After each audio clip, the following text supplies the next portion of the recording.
It's time for Michigan Sports Talk Morning Show, broadcasting live all across the state of Michigan and Northwest Ohio. This is X's and Bros.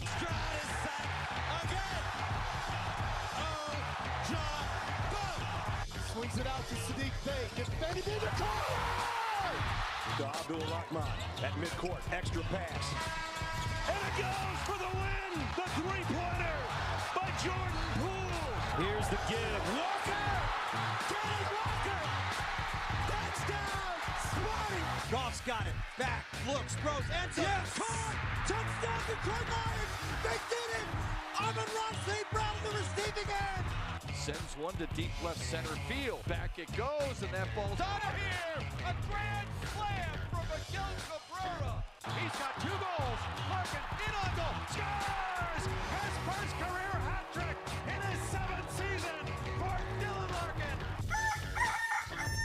Here's your host, Anthony Bellino.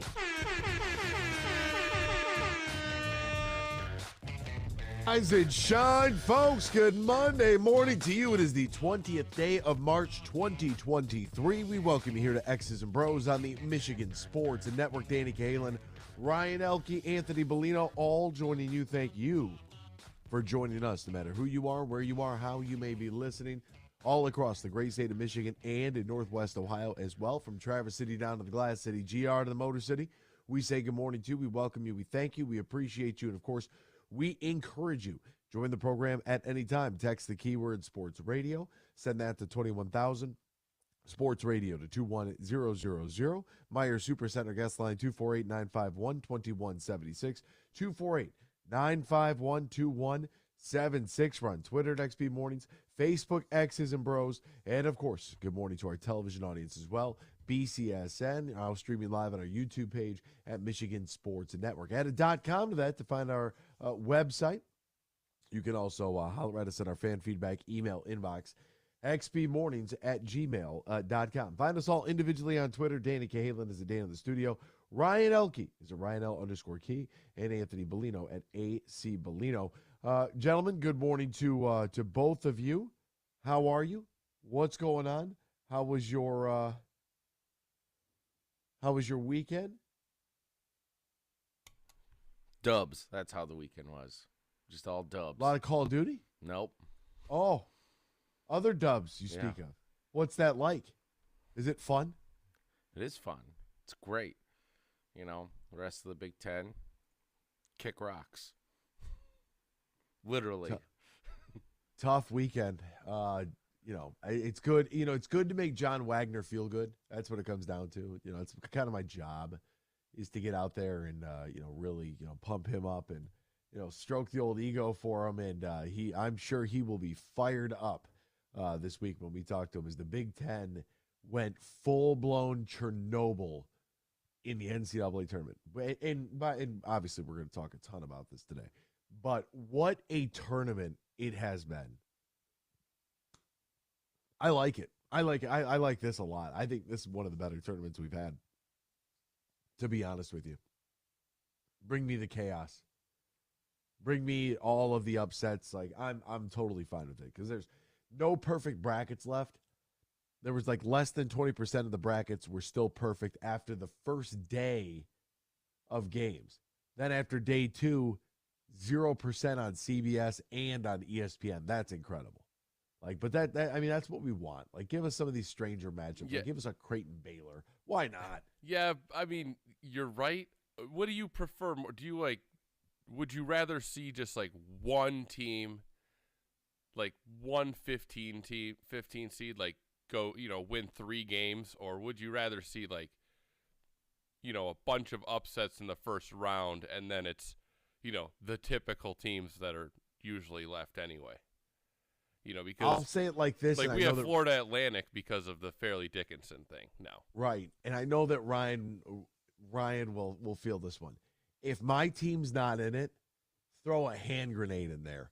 Right, yeah. Give me all those. Let them all seeds. go to hell. Right. Give me all those 8 seeds in the Sweet 16, please. Exactly. My team's not in it, so you know what? Here, take this. Give me Furman. I think Give it me was Princeton. Graham Couch on Friday was tweeting out about MSU's. It's like, oh, well, it looks like they have, a decent draw if you look at their region. And then as their region broke out with Purdue losing and, the top half of that bracket going to hell, he's like, well, it looks like Michigan State has the toughest draw in that region. It's pretty good. It's been a fun tournament. Like this is exactly what I wanted. Hey, by the way, I have a question. Is that an email from Terry? That is indeed, yes. Wow. Should I read that out? Yeah, I mean, it's not. It's. Yeah, if you want to. It's just it's sad. Not it is. Not sad like he's leaving us or anything. He's just. But he is. I'm like we're reading this. His daily. Yeah, he works a lot. He works hard for us.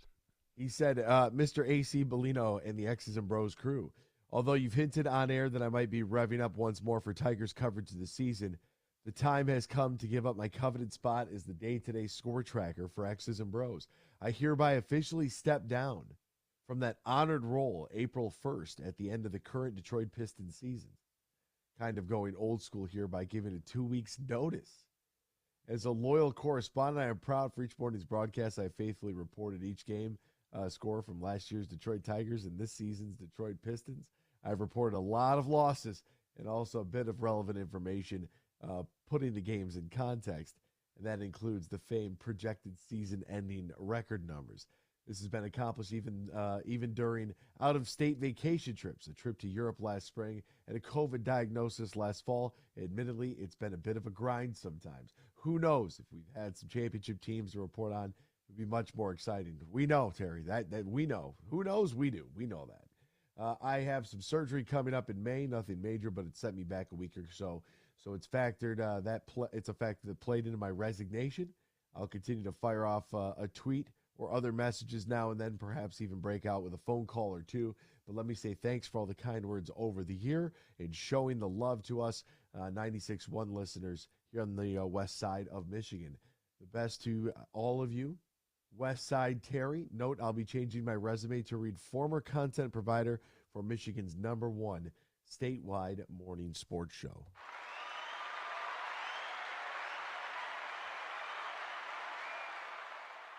Wow, Scary Terry on the west side just hitting us with a hammer. I can't take this morning. I can't. I can't emotionally take this morning, Terry. Let me just check my DMs. Oh, there he is. There he is. He's in the perfect spot. I'll just read it right now. No, I won't. I'll save it. I will save it. We've got Terry went right for the jugular. We've got a lot to get to this morning. A lot to get to. We've got the Red Wings. We've got March Madness. We've got Michigan. We've got Michigan State. The Lions are getting busy. Losers losing a loser tournament? What news is that? They played on Saturday.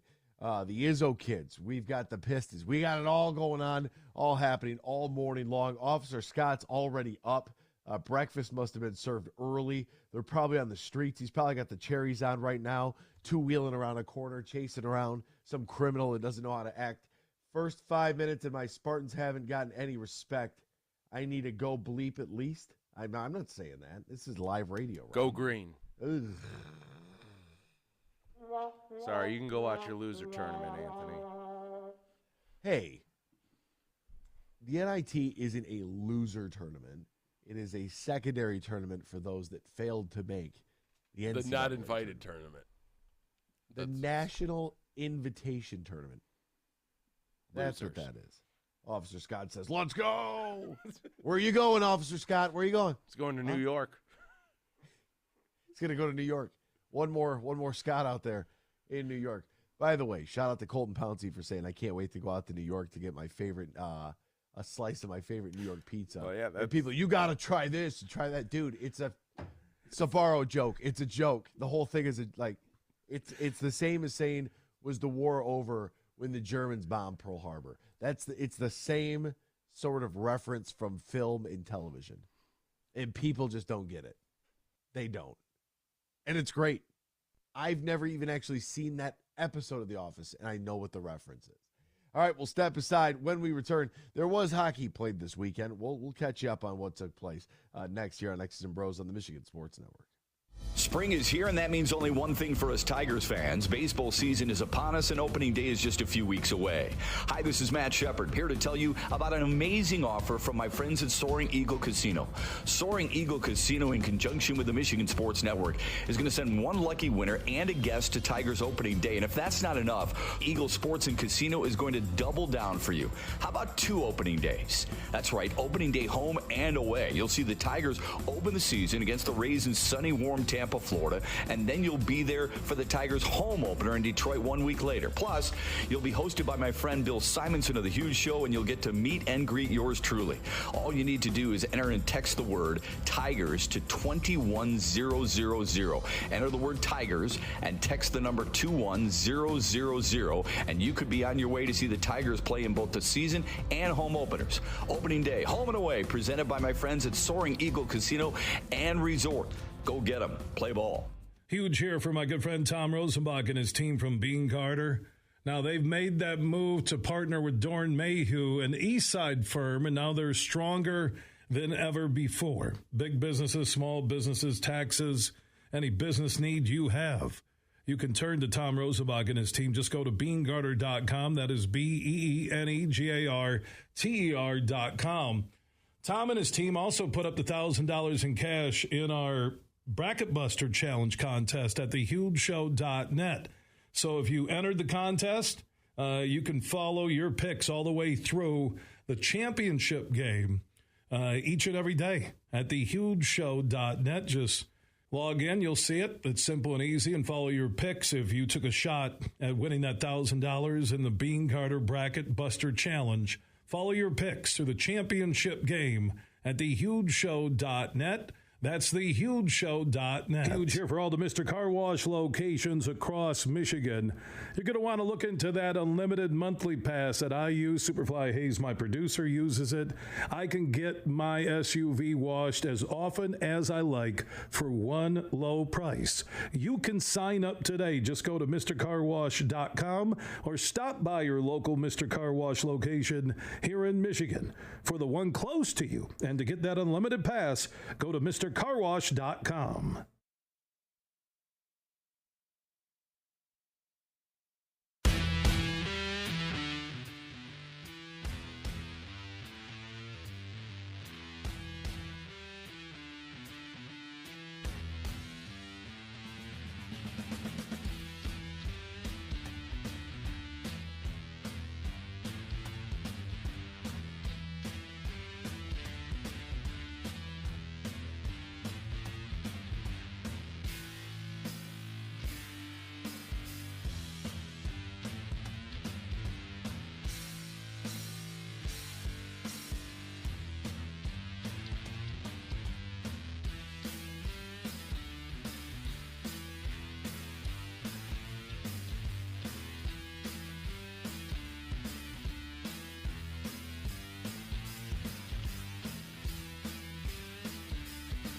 all morning long on the Meyer guest line. Call 248-951-2176. That's 248-951-2176. Now, back to Danny, Ryan, and AB. Welcome back here to X's and Bros on the Michigan Sports and Network. Danny Cahill, Ryan Elke, Anthony Bellino, all joining you. Join us now on the Meyer Supercenter guest line. Kevin in Holland. Is Kevin in Holland still on hold over there? He is. I didn't want to pick him up at the end of the last segment because I didn't want to short him on some time. He wants to talk a little puck. Good morning, Kevin, over there in the west side. It is early on this Monday. How are you, partner? I'm good. How are you guys? Some of us are doing great. Some of us are just hanging in there. Just enjoying the chaos that is March. Oh, it's one of my favorite times of the year. And I called you guys last week to talk a little puck, so I feel like I need to be your weekly call because you guys are one of the only shows that likes to talk puck in the west side of Michigan, so I appreciate it. Well, we appreciate you, man. It's a look, 5-1 to the Avs. It's not good. And by the way, any sort of a semblance, that was on Saturday, if in case you were watching. God knows what anybody was watching, probably basketball. But that was the 1 o'clock NHL Network game against the Avs. Losing 5-1, 2 losses in a row.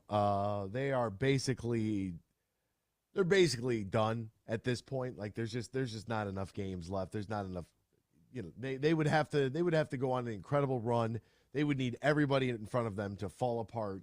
I don't see it happening. Like I feel, with a couple weeks left in the season, I think the season comes down to a close like the second week of April. I think it's safe to say that they're although not mathematically eliminated, they're out.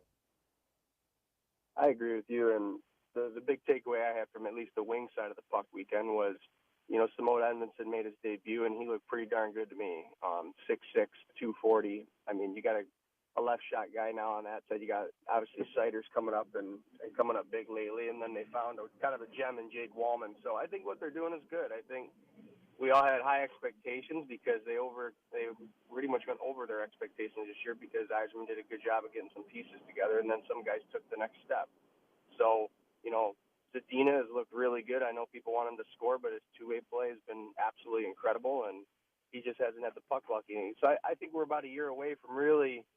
This time next year we'll be in that wild card spot. My prediction, and it's just I'm a huge Leagues fan. Obviously, I watch them every game. I watched them on Saturday over March Madness, even though I love college basketball. I wanted to see Simone make his debut, and I wasn't disappointed.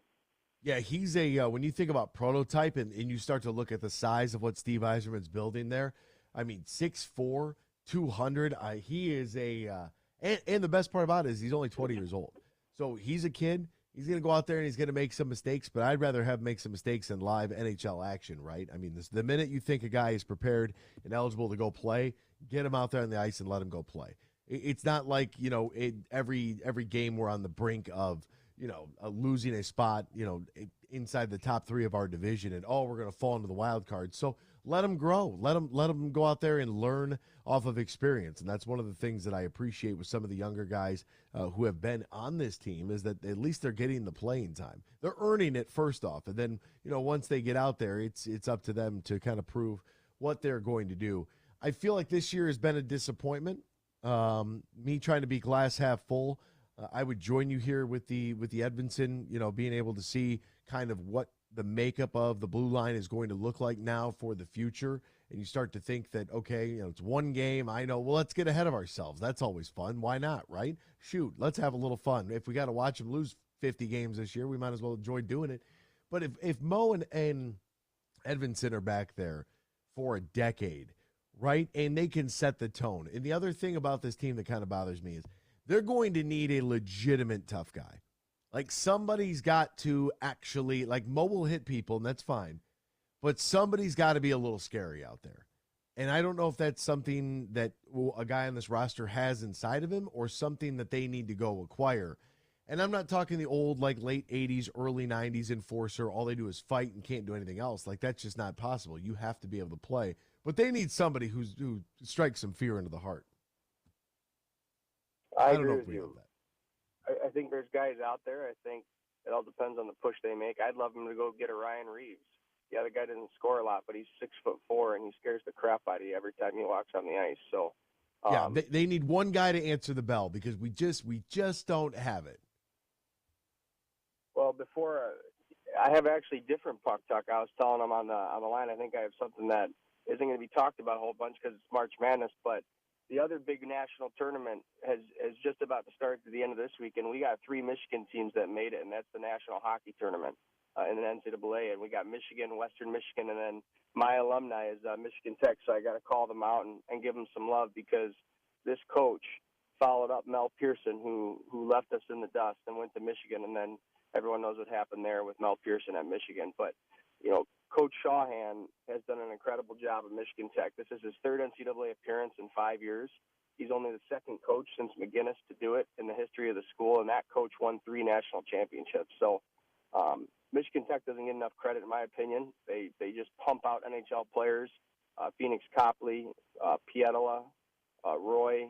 You can go down the list, Kahara, and they're about to pop out 3 or 4 more in the next draft here. So, I'll kind of leave it to you guys from here, but, let's get some love for the other national tournament going on this week and have some fun with all of it going on, and God bless you guys, and have a great week. Hey, man, appreciate the call. I'll go round of applause there for Michigan Tech. That's a long drive. That is a long drive. By the way, in case you're wondering, in the Allentown regional of the NCAA Ice Hockey Championships, that's where you'll find the Michigan Wolverines, who won the Big Ten Championship to get in, making their 40th NCAA appearance. They have 26 Frozen Four appearances, 9 national titles, although the last one hasn't come since 1998. They lost in the national semifinal to Denver last year, so something interesting of note there. Michigan Tech making their 15th appearance. They got an at-large bid, lost in the CCHA semifinal to Northern Michigan. 10 Frozen Fours, 3 natties, last one coming in 1975. They lost in the first round to Minnesota Duluth in 2022 last year. Oh, and by the way, of course, all the Minnesota teams are in there. So the Allentown Regional has Michigan, Penn State, Michigan Tech, and Colgate. Brush your teeth while you're out there. Might as well. The Bridgeport Regional has Quinnipiac, Harvard, Ohio State, and Merrimack. By the way, Merrimack was their basketball team was the one that was supposed to make it but didn't get in. That's how Fairleigh Dickinson got in? Yes. All right. The Fargo Regional has Minnesota, St. Cloud State, Minnesota State, and Canisius. So everyone home in the land of 10,000 lakes except for the New Yorkers out of Canisius. They got a little bit of a hike. And then the Manchester Regional will have Denver, Boston U, Cornell, and Western Michigan, who got an at-large bid, lost to Colorado College in the NCHC quarterfinals, making 8 NCAA appearances, have yet to make a Frozen Four. Last year, they lost to Minnesota in the regional round in 2022. So it'll all get started up Thursday. Western Michigan taking on Boston at 2 p.m. on ESPN2. Cornell versus Denver at 5:30 over on ESPN News. So you'll find a majority of this tournament on 2, the U, and the news station.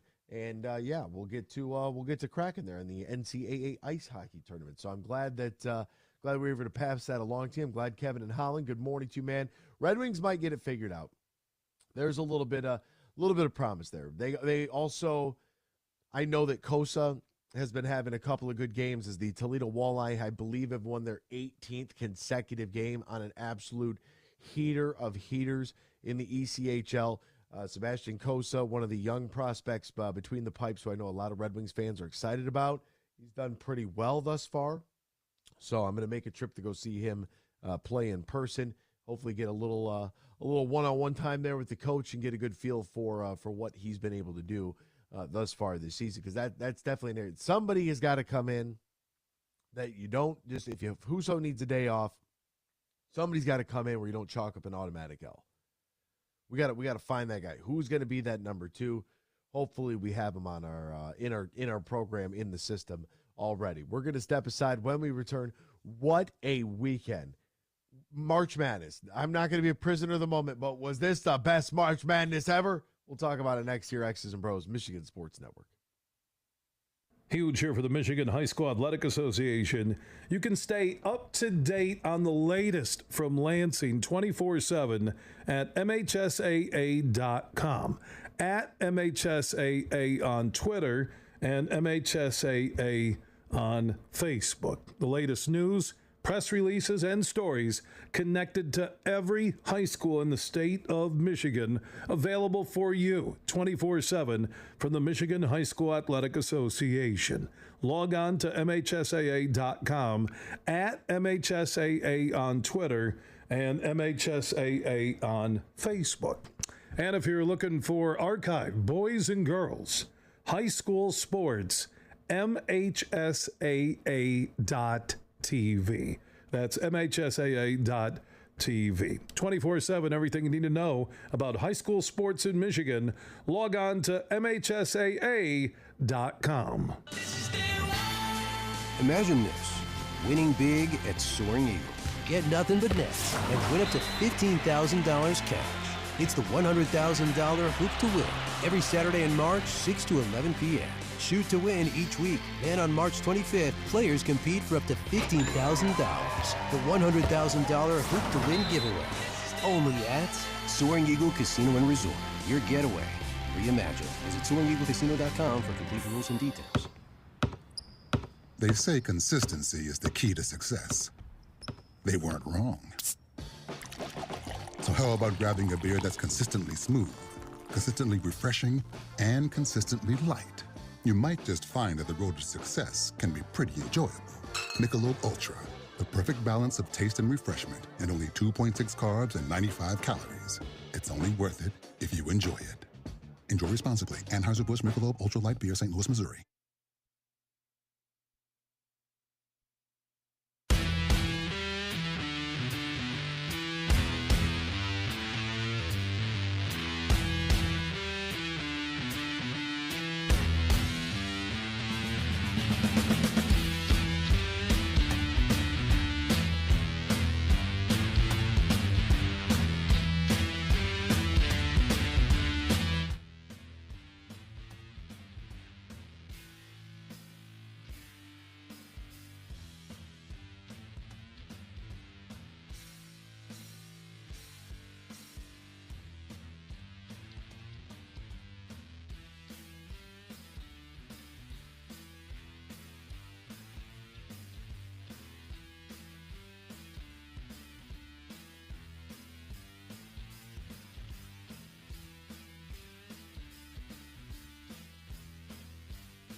You're listening to X's and Bros on the Michigan Sports Network.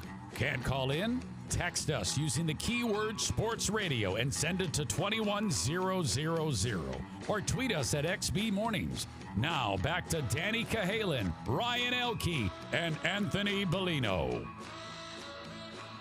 Welcome back here to X's and Bros. Good Monday morning to all of you, all across the great state of Michigan, Northwest Ohio, worldwide. If you're listening on the iHeartRadio app or maybe streaming on our YouTube page at Michigan Sports Network, a chilly weekend here in the Great Lakes State. But good news, folks. The summer's around the corner. It's happening. If you had to trek up and down 75 in the southern part of the state, absolute debacle. Down to one lane with construction. They're not even fixing all they're doing is patching the road. You know where they cut out the big squares, the big concrete squares? Oh, brutal for the commute. I knew better yesterday. I got on the phone. I started talking after work. Then I got caught in it because of routine. Next thing you know, I'm just in a parking lot on 75. I do want to mention this as we jump into the March Madness conversation. Over on the women's side, I want to give a big shout out to my Toledo Rockets. 80-73 winners over Iowa State on Saturday, picking up their first NCAA tournament win in 27 years. Congratulations to them. Coach Cullop's crew will now get number 4 Tennessee tonight on ESPN2 at 6 p.m. So I am excited, man. By the time I get home from work, I should be able to see most of the second half. But I'm excited to lock in for that one, man. Watch my girls go out there and play. My other women's team, the Michigan Wolverines, they were eliminated after winning 71-59 against UNLV in round number 1. The 6th-seeded Michigan Wolverines fell to number 3 LSU, 66-42. So not a great outcome there. Hopefully the Rockets can pull off the upset over Tennessee. All right, I'm going to ask this question right off the bat. Maybe it'll come to your head immediately. Maybe you'll have to sit and think about it a little bit. What was, from an NCAA tournament standpoint, in which we have figured out our Sweet 16? In the South, it'll be number 1 seed Alabama taking on 5-seeded San Diego State, and number 6-seeded Creighton against 15th seed Princeton. In the East, it'll be 9th-seeded FAU against 4-seeded Tennessee, 3-seeded Kansas State versus 7-seeded Michigan State. Bing bong! Give the Izzo kids some love there. Over on the Midwest side of things, it'll be 1-seeded Houston against 5-seeded Miami, who my goodness, Indiana, what is you doing, baby?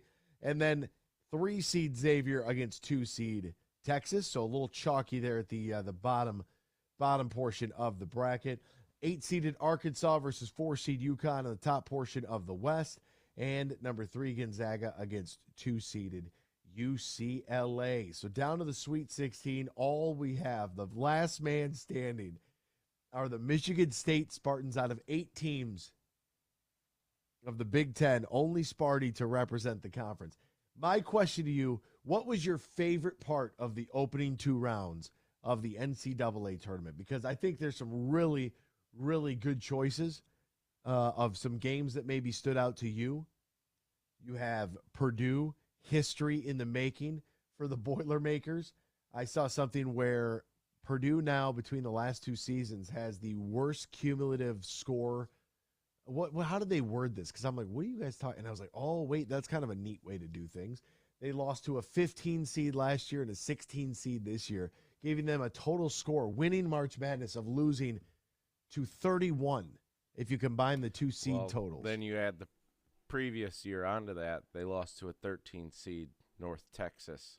And they have a loss to a 14th seed since 2010, somewhere in that. So the last 3 years, it's a combined score of 44 on the seed line. Not good. Almost this is like averaging golf. a loss to a 15 seed a year. That is atrocious. But outside of my obvious pick of enjoying Michigan State all weekend, it's not Purdue. It's Princeton. Okay. Because to not only to play a gross game and beat a 2-seed Arizona, then to come back and beat Missouri on the weekend and to advance to the Sweet 16. Like, congrats to the nerds. Don't mess with private schools in New Jersey. All right, Have themselves a weekend. so yeah, props to Princeton showing how basketball used to be played back in our day. They run, or they have, I don't know if they currently run it, but the Princeton offense, right? That's kind of fun. You only have Alabama and Houston as your remaining 1 seeds. I think my favorite part about this entire weekend was the fact that everybody was in the same boat. And we talked about it going into this, right? I mean, it's like, where do you pick your upsets at? You know, was it going to be Drake? You know, we're looking at 12-5s. Would it be Charleston? You know, would you have Oral Roberts in a shocker, VCU? And all the 5 seeds advance. Right? There was nothing there. But then, you know, you start to see teams like Fairleigh Dickinson beating Purdue. You had, excuse me, I'm about to sneeze. There we go. Glad to get that one out of there. Wow. Oof.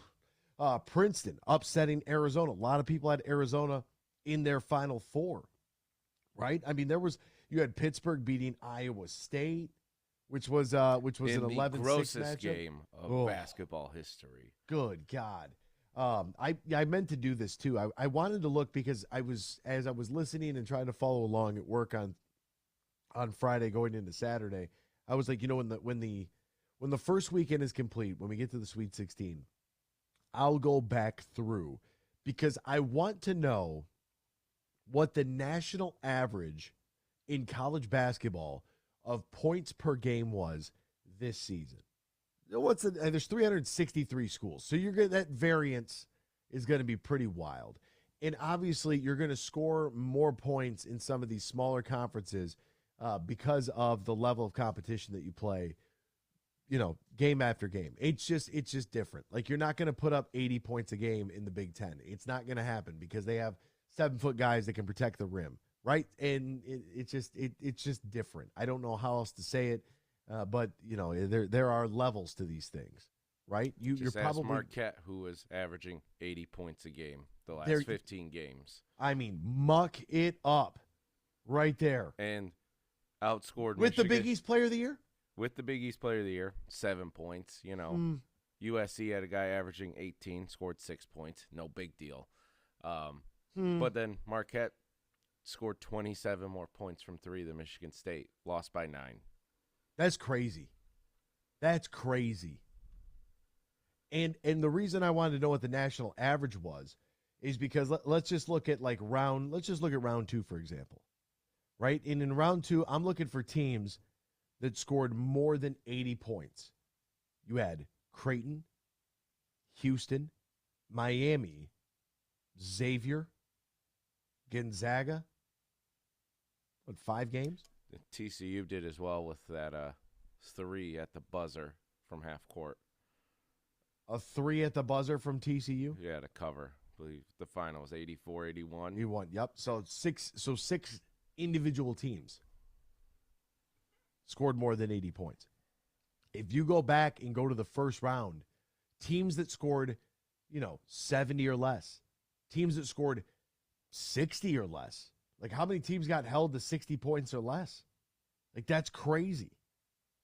Providence only scored 53. You had a 58-55 game between Tennessee and Louisiana. You had 53 from UNC and Asheville, which you would expect, 51 from VCU, 58 from Purdue. Where's the offense? 59 from Texas A&M when they played Penn State. A lot of the games, there's just no flow. Dude, where's the flow? It's just foul. I think it was Jeff Goodman tweeted this out yesterday because, as always in the tournament, they're like, hey, let's introduce a brand new basketball. Collectively, teams are shooting 30% from 3 in the tournament. That big-ass Orange Wilson thing? Yeah. I hate, nobody likes it. Nobody likes it. It's a bad contract. You have one option that everybody knows, that everybody loves. Some schools use Nike balls. I don't, and that's the thing I noticed right away in the NIT. When the Wilson ball came, I was like, look at this orange. Look at this giant orange floating around. Like this looks ridiculous. It looks like something I bought at. Do you remember MC Sports? It's the $5 bin ball. That's what it is. Do you remember MC Sports? Of course. Mixed Sports. Yeah, we all went there. Mixed Sports, right out of the bin. $5 bin. Like I used to get the $5 basketball from the grocery store just because, like, yeah, I need one to play with outside. This is the outdoor ball. I need one that feels almost good enough, like a regular ball, but it's got a good look, a good feel. Bring me the Spalding. That's all you need. You bring me the Spalding, the T1000, the greatest basketball ever created, and you get rid of this Wilson contract. That stupid look at that Phoenix Suns logo running around out there. Unbelievable. They did this again. Can't Costco make a basketball? Oh, just going cheap. They need to do the same thing. Give us the Kirkland brand basketball. Why would you do this? The biggest time of the year, and I also think that should be NCAA across the board. I don't care if you have a Nike contract, whatever the ball is, the NCAA needs an official ball that's not that Wilson thing. It just looks heavy. I'm sorry. The panels on it, like I'm watching, I'm like, dude, that ball just looks heavy. I don't want to shoot with this. They actually said it's lighter than the other ball. It really, because it looks. Yeah, from what I saw on Twitter, that some former players were just saying, yeah, that ball's actually a little lighter than the normal ball, so it's flying out of your hand.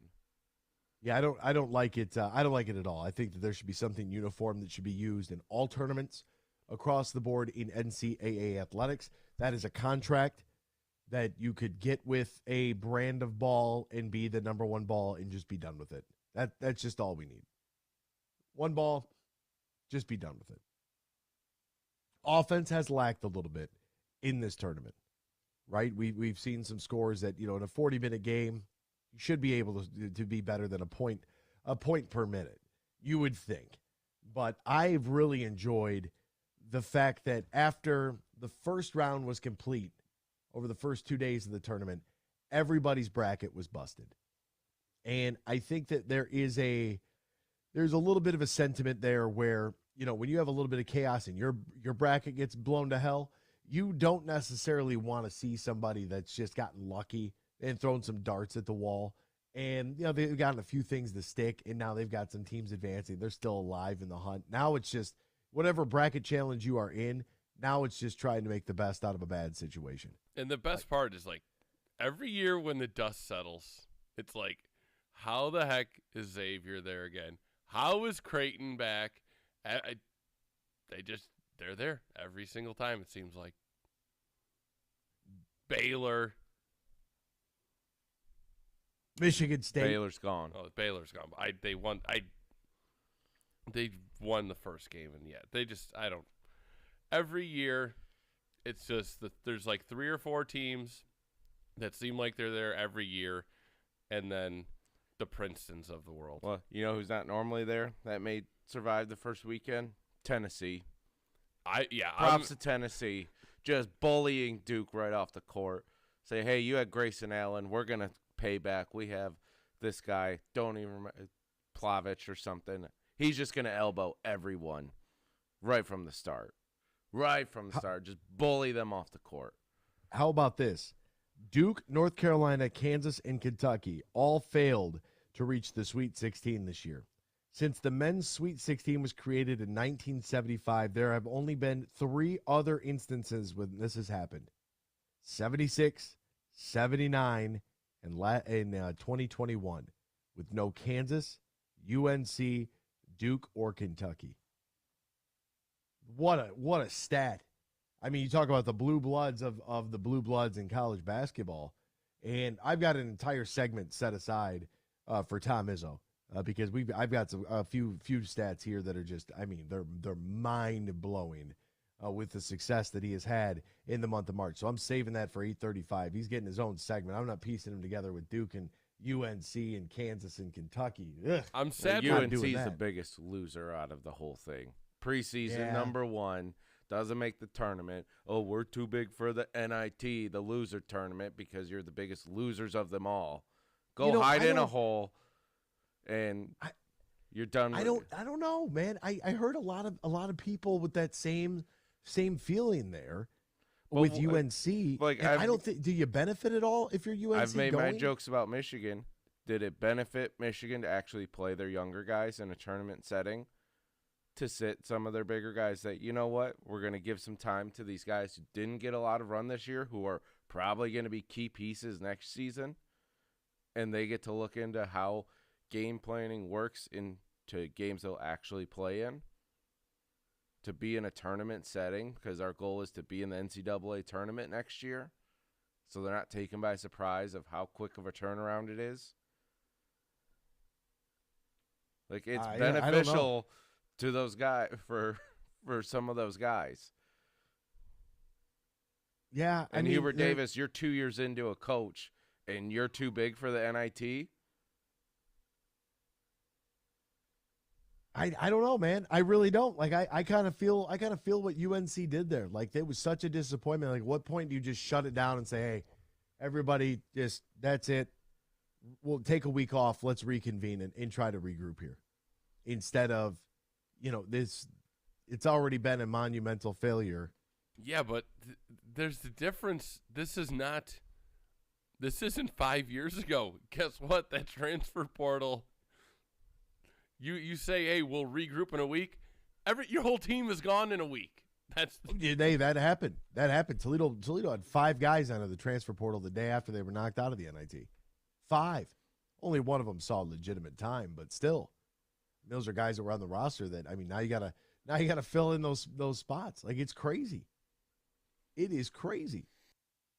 Like, I don't know, man. I don't know. Coaching in this era is difficult. Sustained success in this era of college athletics is going to be very, very difficult. And for the coaches that can figure it out, for the guys that stay and work their way through it, it's going to work out for the betterment of you as an individual and for those programs, right? Because whether you bring in young freshmen or you bring in a transfer, if the culture's been established, you're going to be in great shape. That's something that where Michigan State can kind of open their door to whomever, and anybody that comes in, they can kind of get a feel right off the bat. It'll probably only take a practice or two to realize. And then when you could look up in their practice gym and look up, at the Breslin and see the success that they've had, same coach. This is the way that we operate. You're either going to get with it or you're going to get lost. That's the way you got to be. You can't let these little kids run your program. You just can't. Because that's all they are. They're 18, 19, 20-year-old kids. They don't know left from right. They can barely even vote. They can't legally drink.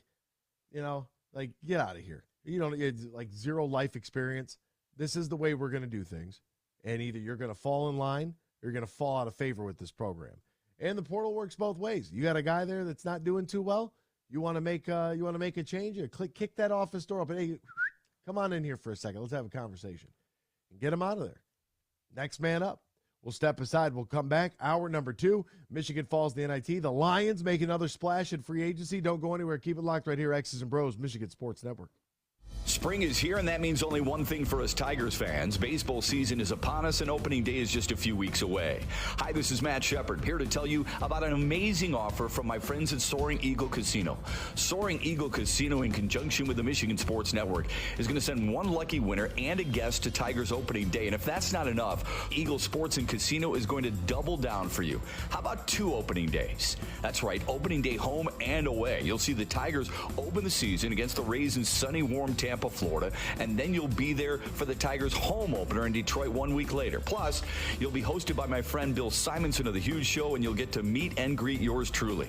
All you need to do is enter and text the word Tigers to 21000. Enter the word Tigers and text the number 21000, and you could be on your way to see the Tigers play in both the season and home openers. Opening day, home and away, presented by my friends at Soaring Eagle Casino and Resort. Go get them. Play ball. We might have just come out with our most refreshing Michelob Ultra Organic Seltzer yet. It's called the Essential Collection. It's made with coconut water and real fruit juice, so it's always going to have a real refreshing fruit taste. Can refreshing get any more refreshing? Yep, it can, and it just did.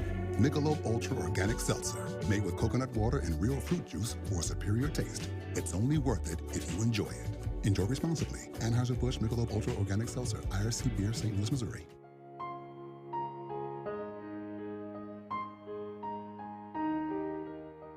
If you or your family is touched by autism, learn more about Freddy's Foundation at #PopTheTap at freddythepizzaman.com. That's FREDI, thepizzaman.com, or email freddythepizzaman@gmail.com.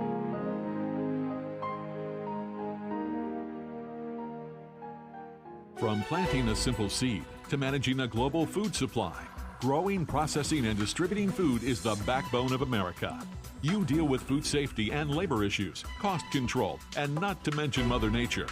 But do you have time to explore research development and biotechnical tax credits?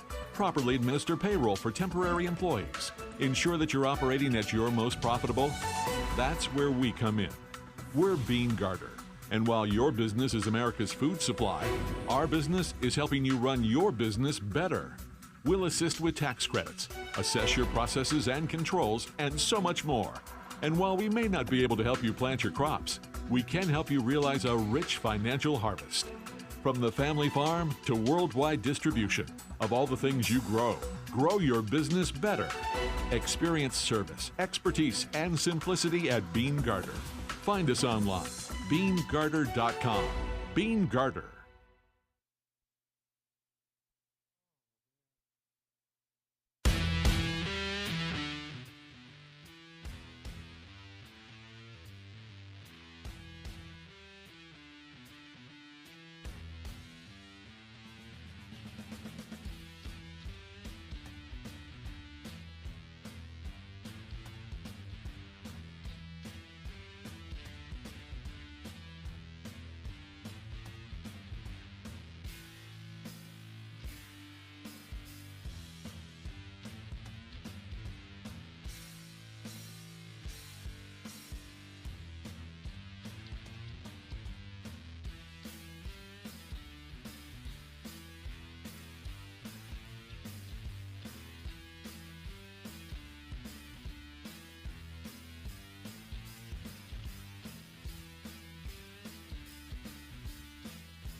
Good morning, everyone. It's time for Michigan Sports Talk Morning Show, broadcasting live all across the state of Michigan and Northwest Ohio. This is X's and Bros.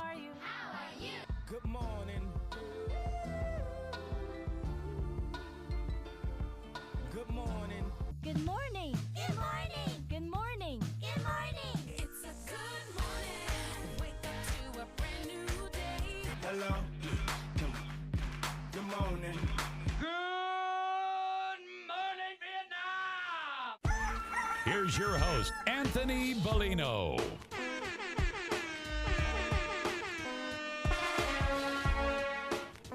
Rise and shine, folks. Welcome back here to X's and Bros on the Michigan Sports Network. Danny Cahalan, Ryan Elke, Anthony Bellino, all joining you. Thank you for joining us, no matter who you are, where you are, how you may be listening, all across the great state of Michigan and in Northwest Ohio as well. Text the keyword Sports Radio. Send that to 21,000. Sports Radio to 21000. Meyer Supercenter guest line 248-951-2176. 248-951-2176. We're on Twitter at XB Mornings, Facebook, X's and Bros. And, of course, good morning to our television audience as well. BCSN on Buckeye Broadband and streaming live on our YouTube page at MichiganSportsNetwork.com. Find our podcast, listen back to anything you may have missed on demand by visiting Google, Apple, Spotify, and, of course, the iHeartRadio app. MichiganSportsNetwork.com is the website. xbmornings@gmail.com is our fan feedback email inbox. And, of course, you can find us all individually on Twitter. Danny Cahalan is at Dan in the studio. Ryan Elke is at RyanL_Key. And I'm Anthony Bellino at AAC Bellino. What's going on in the sports world? We'll try to get you all caught up with all the happenings. We'll do so right now in the headlines. Big news. I have a little news flash. Let's check the headlines. No, it's real news for once. The biggest stories of the local, regional, and national news. This is huge news. Huge news. All right, let's get right into it. We got a whole bunch of stuff. Men's tournament, absolute chaos. The one team that you need to know about, Michigan State, winning both their games over the weekend, advancing 69-60 over Marquette. That was a lot of fun. They will now wait for a couple of days before they see Kansas State coming up on the 23rd. That'll be a 6:30 tip-off over on TBS. Two teams of note in the women's side of the bracket. The Toledo Rockets advanced past the first round, past Iowa State, 80-73. They'll now get the 4-seeded Tennessee Volunteers. That game is at Tennessee, by the way. And the Michigan Wolverines got dropped in the second round. They lost 66-42 to LSU. The Detroit Red Wings were in action on Saturday on national television and got brutalized by the Colorado Avalanche. 5-1, your final score. Oh, it's ugly. That's like getting set on fire and getting put out with a chain right there. That was real bad. You had the Detroit Pistons taking on the Miami Heat. They have now lost 3 in a row. They lose 112 to 100. Tyler Hero scored 10 of his 19 points in the final 3 minutes and 20 seconds of the game. Miami Heat heating up there in the late stages to pull off the victory. Michigan, in the NIT side of things, squandered a late lead. They were up 8 with under a minute to play and lost by 1, 66-65. So the Wolverines are officially done with their 22-23 season. The Detroit Lions have agreed to a one-year deal with C.J. Gardner-Johnson. Brad Holmes getting busy, baby. The free agent safety will come over from the Philadelphia Eagles, who have seen quite a few departures from their team last year. I would expect Philadelphia to take a step back at some point. This is interesting. 25-year-old was acquired by the Eagles from New Orleans. And in New Orleans, that's where he got familiar with Dan Campbell and Aaron Glenn. So he comes in with experience with the staff and the scheme, which is a huge plus. He could play nickel. He could play safety. And speaking of nickel, if they move him up into that position, he's actually a guy that led all NFL players in pass breakups from 2019 to 2021 from the nickel position. So it's something that gives them a little flexibility and a little versatility there to pair with Kirby Joseph, Tracy Walker, and, of course, there are other studs that they have brought in as well in the secondary. It went from being an absolute sieve back there to all of a sudden they've been able to add some very nice free agent pieces here, and all of which are relatively nice deals. I was watching Eagles Twitter implode yesterday after they lost it, like how we couldn't get him $8 million. His contract's only $6.5 million with $8 million in incentives. So it's not bad. Not bad. At 1 year, $6.5 million. Let's see if it works out. If it works out, maybe we could sign you to a longer deal. I think that that's an awesome Awesome team-friendly move. Brad Holmes continuing to get it done. Yeah, I don't know. Maybe you go D-line, linebacker, depending who's available at 6. 18, maybe you go corner again. Ooh, man, they got some choices to make. They have some choices to make. Adam Thielen's going to head to the Carolina Panthers. He gets a 3-year deal. We'll see how long he will actually last there. Carolina also met with a former Detroit Lions wide receiver, DJ Chark. Still waiting to see if Chark will come back to Detroit or not. That's why I said former. But 3 years for Adam Thielen. That sounds like kind of a lot of money there for a guy who turns 33 years of age in August. The Cowboys traded for Texans wide receiver Brandon Cooks, so that probably takes them out of the Odell Beckham Jr. sweepstakes. The Houston Texans reached the $75 million extension with left tackle Laramie Tunsil, so congratulations to him getting paid. Darvin Ham says that the Lakers do anticipate LeBron James to return at some point. He said that before the Lakers beat the Orlando Magic 111-105 yesterday. Rick Pitino is in serious discussions to be the head coach at St. John's. How about that call from Ryan the day before the news even came out? My goodness. What a great selection that was. All right, let's get over to USDA Scott, who is on hold. He's on the Meyer Supercenter guest line. You can join us too, 248-951-2176. Good morning to you, Scott. Hey, buddy. First of all, I'll be real quick on Lions. The only thing that scares me is after this early free agency, two of the prognosticators that I don't know, that I don't trust anybody who's guessing the draft, really, but two of them have switched off from us going defense to us taking a quarterback at 6, and I don't know. I mean, like I say, trust in Brad. I'm just I'll wear the T-shirt. I don't know if I'm taking on a project with the number 6 pick. Well, no, I'm not talking about. They're talking about both of them said that Will Levis is going to fall back to 6. So we'll see. But we'll talk a lot about that in about 2 weeks, 3 weeks. What are we? 40 days away? Give or take. Give or take. All right. And then, I've known Coach since he was an assistant for Judd when I was down there, and I'll just tell you, and I love him, and he frustrates me so much during the season. But you just gotta shut your mouth while you're watching TV, right? Say, why is he holding that kid out for the whole game? He's the only one scoring. He has his reasons, and these are it. 30, 34, and 18 in the Big Ten tournament. He is in the second round, 16-4. When teams have one day to prep for him, he's now 30-4. Sweet 16, he's 10-5. I'm hoping for 11-5 next weekend. But the weekend was bittersweet. I know, as a state fan, I know some Sparty fans. I don't know them, but I'm sure there are Sparty fans that are like celebrating today because everybody else lost. I'm not that guy. I was disappointed, but it just showed how we were a great league, not a great league. We were a good league. We were in a great league because we didn't have any top heavies, and I feel terrible for Matt Painter today. I've met him a couple times. I'm sure you have.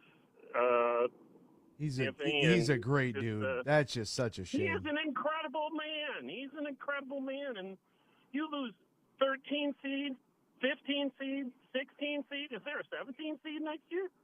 I might lose to them. Good night. I just feel so terrible for him today.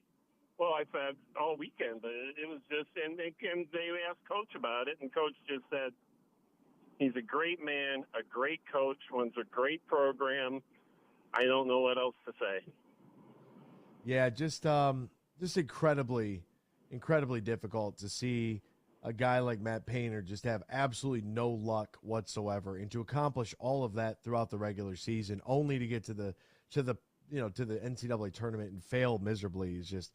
It's sad. Scott, we're up against the break, my friend. Have a great Monday, partner. We'll talk to you. Be good out there. Drive safely. We're back with more X's and Bros after this here on the Michigan Sports Network. Huge here for my good friend Tom Rosenbach and his team from Bean Carter. Now, they've made that move to partner with Dorn Mayhew, an East Side firm, and now they're stronger than ever before. Big businesses, small businesses, taxes, any business need you have. You can turn to Tom Rosenbach and his team. Just go to BeanGarter.com. That is BeanGarter.com. Tom and his team also put up the $1,000 in cash in our Bracket Buster Challenge contest at thehugeshow.net.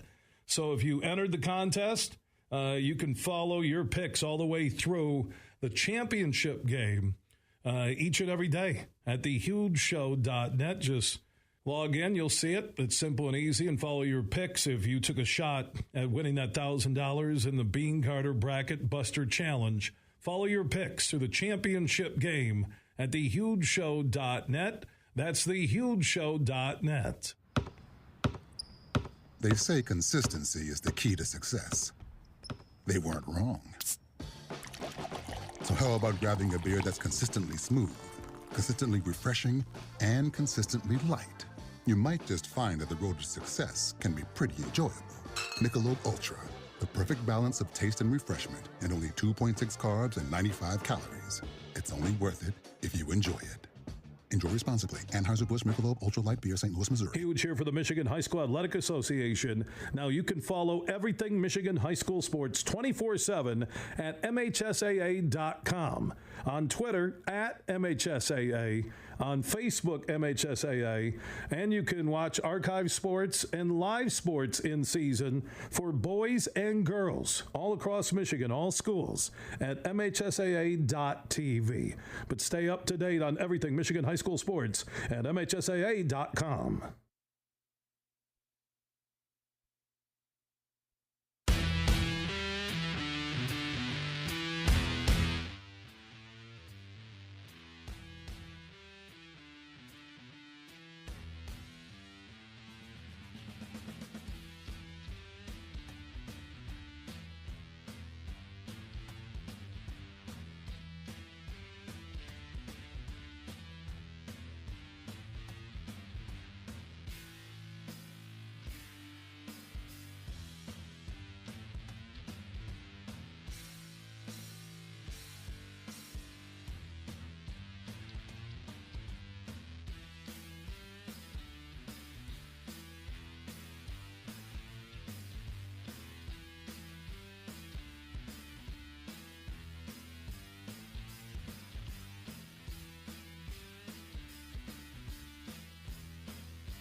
You're listening to Michigan's statewide morning show, X's and Bros, right here on the Michigan Sports Network. Welcome back here to X's and Bros, Michigan Sports Network. Great to have you ride along with us, no matter who you are, where you are, how you may be listening, all across the great state of Michigan and in Northwest Ohio as well. We say good morning to you. We welcome you. We thank you. We appreciate you. And, of course, we encourage you to join the program at any time. You can text the keyword Sports Radio. Send that from 21,000 Sports Radio to 21000. Don't send it from that number. Send it to that number from your number. And Meyer Supercenter guest line 248-951-2176. Let's get to Bill in Knoxville. Is he still on hold? He is. All right, let's get on over to him. Bill, good morning to my friend. How are you, partner?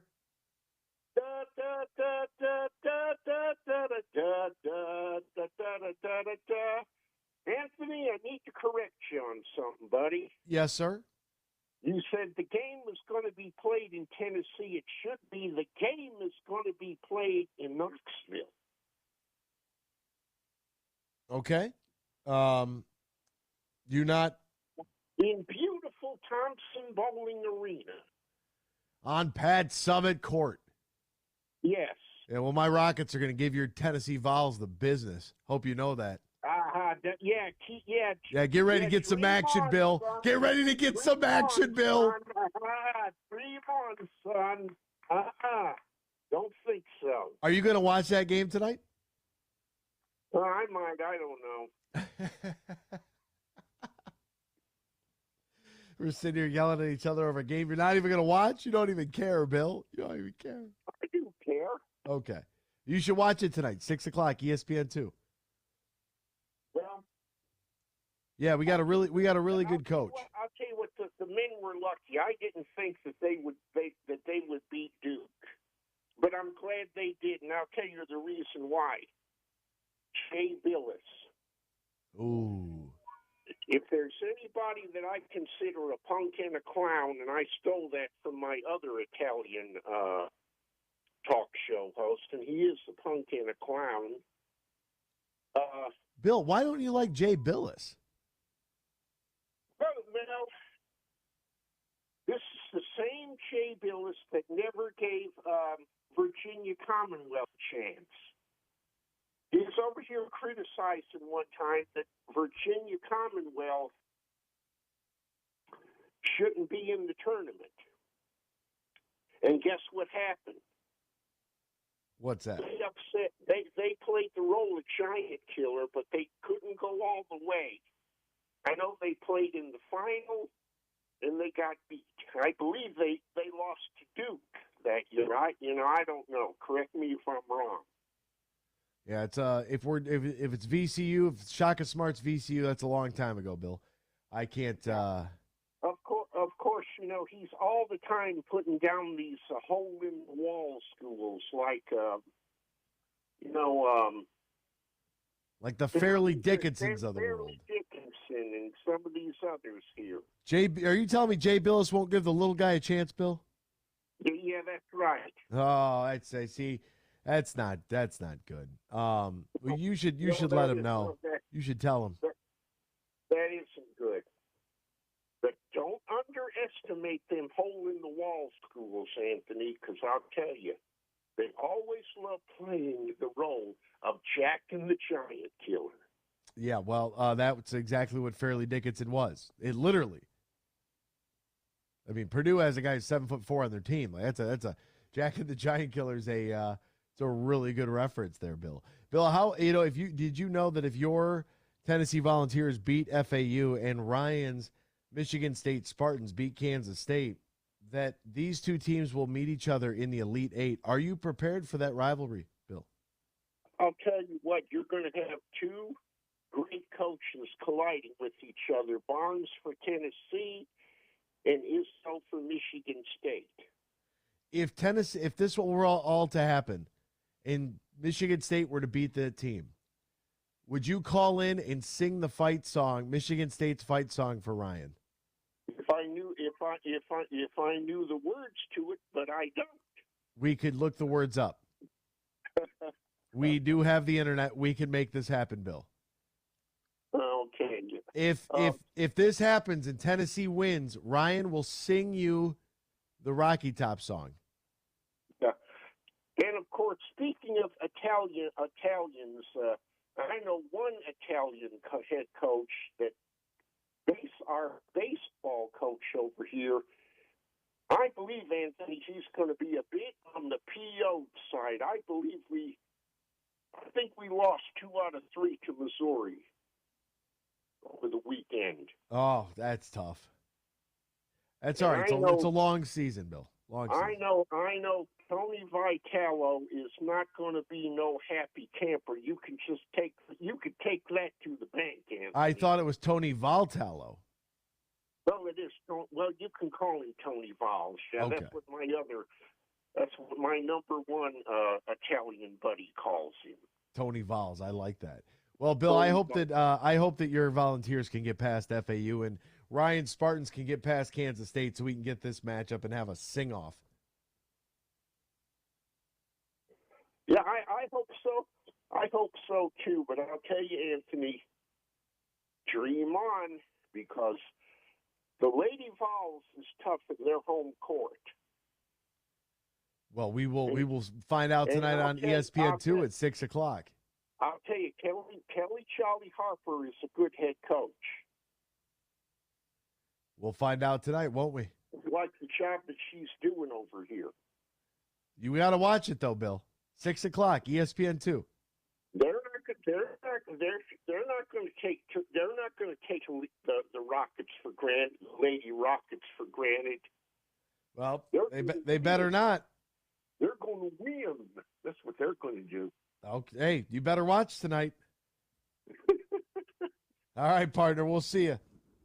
Okay, buddy. All righty, there he goes. It felt like Bill from Tennessee was doing that, like the scumbag LeBron James meme, where he was just like, Rocket Power, Team Rocket, Toledo Rockets, don't matter, Lady Vols by 20. Yeah.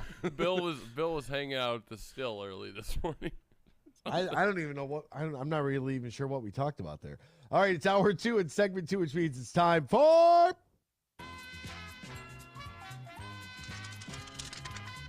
great trivia question here, because this was a highly debated topic in the group chat. By the way, I want to let you guys know I left the group chat. Congratulations. Thank you. I was gone for. Wow. Yeah, I left.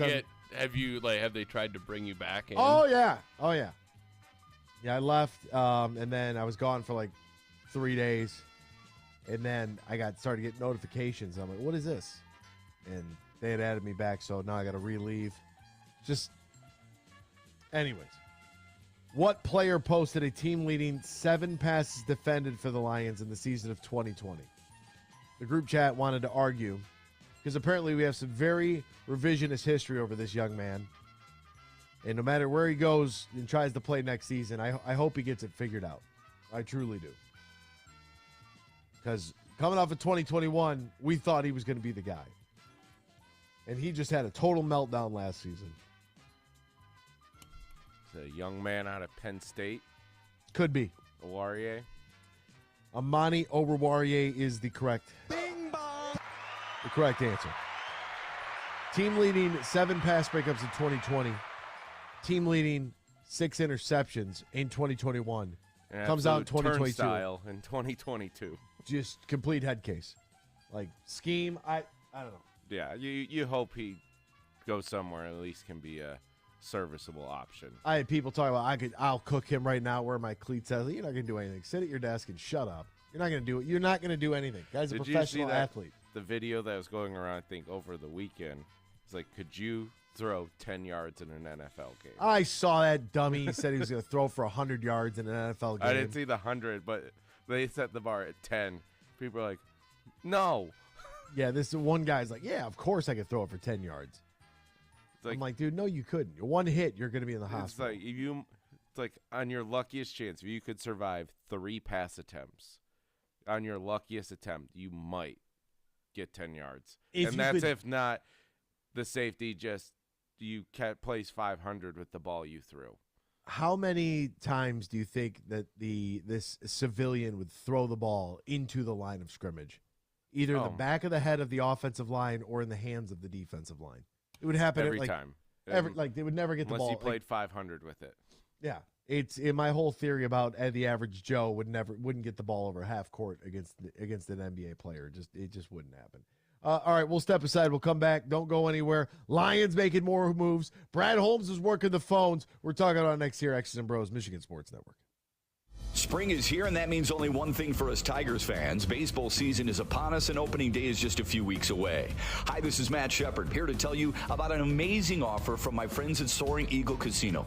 Soaring Eagle Casino, in conjunction with the Michigan Sports Network, is going to send one lucky winner and a guest to Tigers opening day. And if that's not enough, Eagle Sports and Casino is going to double down for you.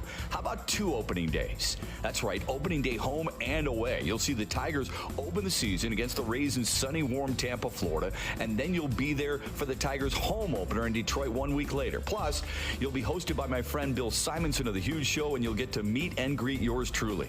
All you need to do is enter and text the word Tigers to 21000. Enter the word Tigers and text the number 21000, and you could be on your way to see the Tigers play in both the season and home openers. Opening day, home and away, presented by my friends at Soaring Eagle Casino and Resort.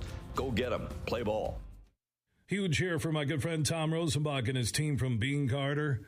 Now, they've made that move to partner with Dorn Mayhew, an East Side firm, and now they're stronger than ever before. Big businesses, small businesses, taxes, any business need you have. You can turn to Tom Rosenbach and his team. Just go to BeanGarter.com. That is BeanGarter.com. Tom and his team also put up the $1,000 in cash in our Bracket Buster Challenge contest at thehugeshow.net. So if you entered the contest, you can follow your picks all the way through the championship game each and every day at thehugeshow.net. Just log in, you'll see it. It's simple and easy, and follow your picks if you took a shot at winning that $1,000 in the Bean Carter Bracket Buster Challenge. Follow your picks through the championship game at thehugeshow.net. That's thehugeshow.net.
Welcome back here to X's and Bros on the Michigan Sports Network. Great to have you riding along with us, no matter who you are, where you are, how you may be listening, all across the great state of Michigan and in Northwest Ohio as well. From Traverse City down to the Glass City, GR to the Motor City. Say good morning to, welcome you, thank you, appreciate you. And of course, we encourage you. We're obviously going to talk a ton about this over the next course of the next few weeks. But another move was made by General Manager Brad Holmes in this Detroit Lions front office to acquire another piece in the secondary, an area that needed some help, right? There's only, I'm a big fan of Jerry Jacobs. I love what he was able to do, a couple of years ago before injury. I love what Kirby Joseph was able to do, thrown into the fire. But they knew that they needed to improve in some areas, and they have aggressively gone after doing so in the secondary. The Lions agreed to a one-year deal for $6.5 million with a maximum contract value of $8 million. So 1 year at $6.5 million, could be $8 million, with C.J. Gardner-Johnson. C.J. Gardner-Johnson's coming over from the Philadelphia Eagles. Allegedly, a multi-year offer to keep Gardner-Johnson was made at the beginning of free agency by Philly, which he didn't accept and thought his value was higher. The Eagles then re-signed James Bradbury and Darius Big Play Slay. Do not call him Darius. Gardner-Johnson was the top defensive free agent remaining, according to ESPN's Power Rankings. 25 years old, was acquired by the Eagles via New Orleans, where he spent time with Aaron Glenn and Dan Campbell. He was traded for a couple of picks because New Orleans wasn't going to be able to pay him. And he was asked to make a position switch from corner to safety once he got to Philly, and did so. He finished the regular season tied for the most interceptions in the NFL with 6, despite missing 5 games with a lacerated kidney.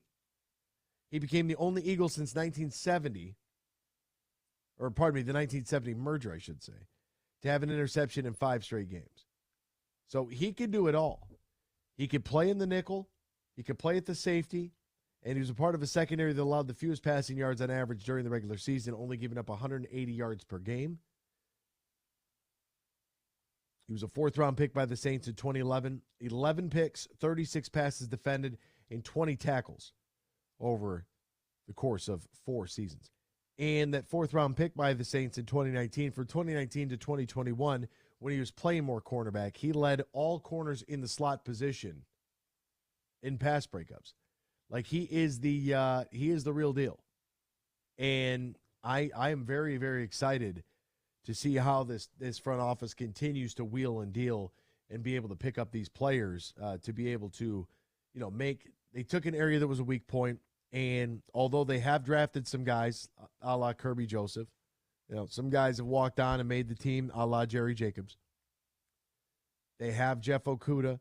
But they've gone out and they've gotten some players that have some NFL value and NFL experience already, right? And if they want to add to that secondary with some young rookie talent via the NFL draft, I'm completely fine with that. I think that's probably a really good idea. But you're going to need some people in there that can play today that we know have NFL caliber skill sets today. No projects, no development. I think this is where the Lions fan base needs to really come to grips with what is happening here. We are going to go for the playoffs next year. The Detroit Lions are going to be expected to make a legitimate run at the playoffs. Last year, I felt like I was very bullish on 6 wins. I just wanted to see improvement, right? It was a 3-win football team. All I wanted to see was 6. They were right there on the cusp. And don't come at me with meaningless football games. It's the only time they win, and this, blah, blah, blah, blah. It's hard to win in the NFL.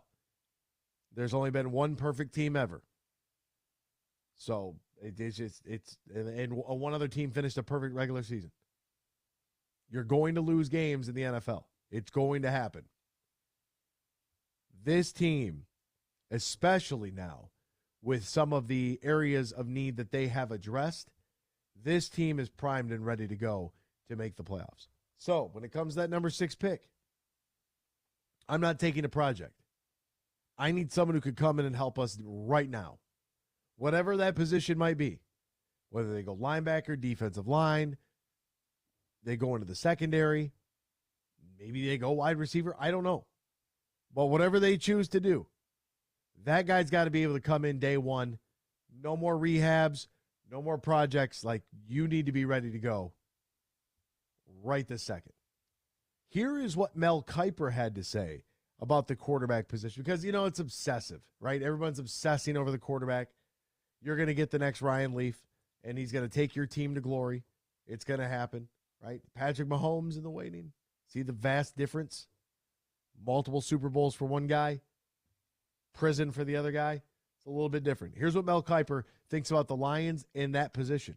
Showed enough for me that I might not worry. And also, who's going to be the quarterback there when they're picking? If 4 quarterbacks are gone, are you taking Anthony Richardson as the developmental quarterback, kind of the boomer bust guy who needs some work? Or are you going to go for the corner that can help you right away and get that defense where they need to be? That's a tough question to answer. Like I said, it all depends on their feeling internally about whether Jared Goff is the right man for the job. I feel, my own opinion would be, Field, I think he is. Yeah. I think if you can improve this defense, Jared Goff, with the offensive production that they showed, I'm ready to roll. This is a Lions team that's feeling great about their head coach Campbell, feeling great about their entire organization. They got a lot of momentum built from what happened in that Green Bay game and throughout the year. Had Buffalo beaten on Thanksgiving Day, let that one slip away, or they'd have been a playoff caliber team. They were a playoff caliber team. I'm really identifying and attacking that defensive side of the ball to get that better for the Detroit Lions.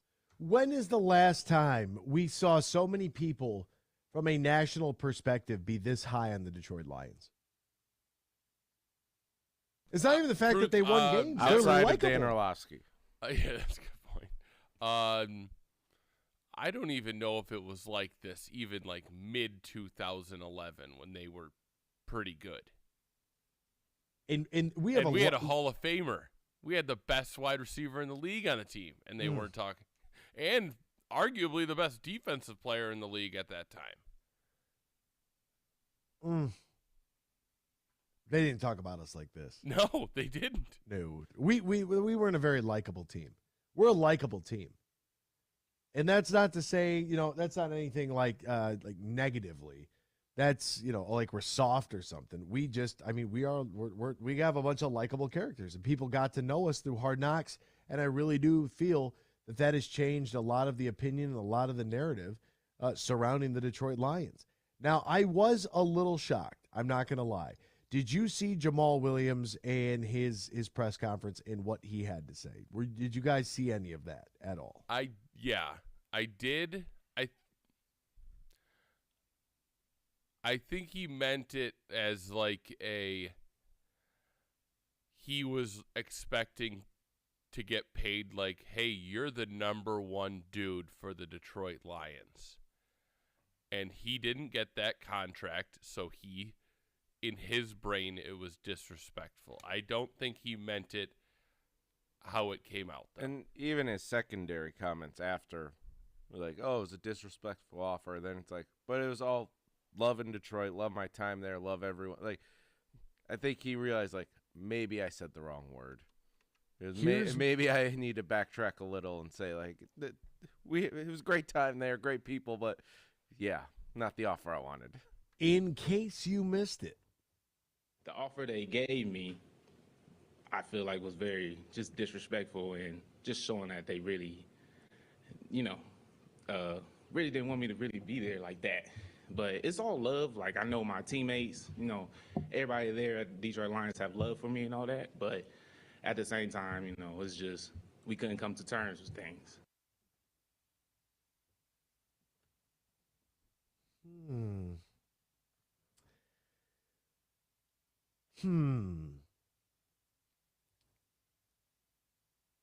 Everybody feels disrespected. Everybody feels that way. It's and the word drives me crazy. Whenever I hear people talk about disrespect, I don't even want to be a part of the conversation. I'm not going to lie. If you ever hear that word out in public, you're better off getting as far away from that situation as possible, because somebody's going to get hit. Like that, disrespecting me? Like I don't care. No, you're right. It's not that I intentionally disrespected you. I don't have any respect for you because I don't care. That's the best way to go about it. I really don't care. Hey, how you doing? Treat other people how you want to be treated. But the minute you hear that word, especially in a bar setting, get out of there. Just walk the other way. Nothing good is going to happen once somebody drops a disrespect. Especially, oh, God, if it's women, oh my goodness. It'll be a lot. Tumbleweave is what you see in the streets late at night. It's just tumbling around in the streets. Jamal Williams claiming that he was disrespected by the contract offer. I don't know. There's a couple layers of the story because there's also the report that, hey, he was given until such and such a time. He did not meet that time requirement, and therefore the Lions went and immediately moved on. Here is what the details are. 3 years, $12 million for the Saints. Includes $3.9 million in a signing bonus, $8.15 in guaranteed, average annual salary of $4 million.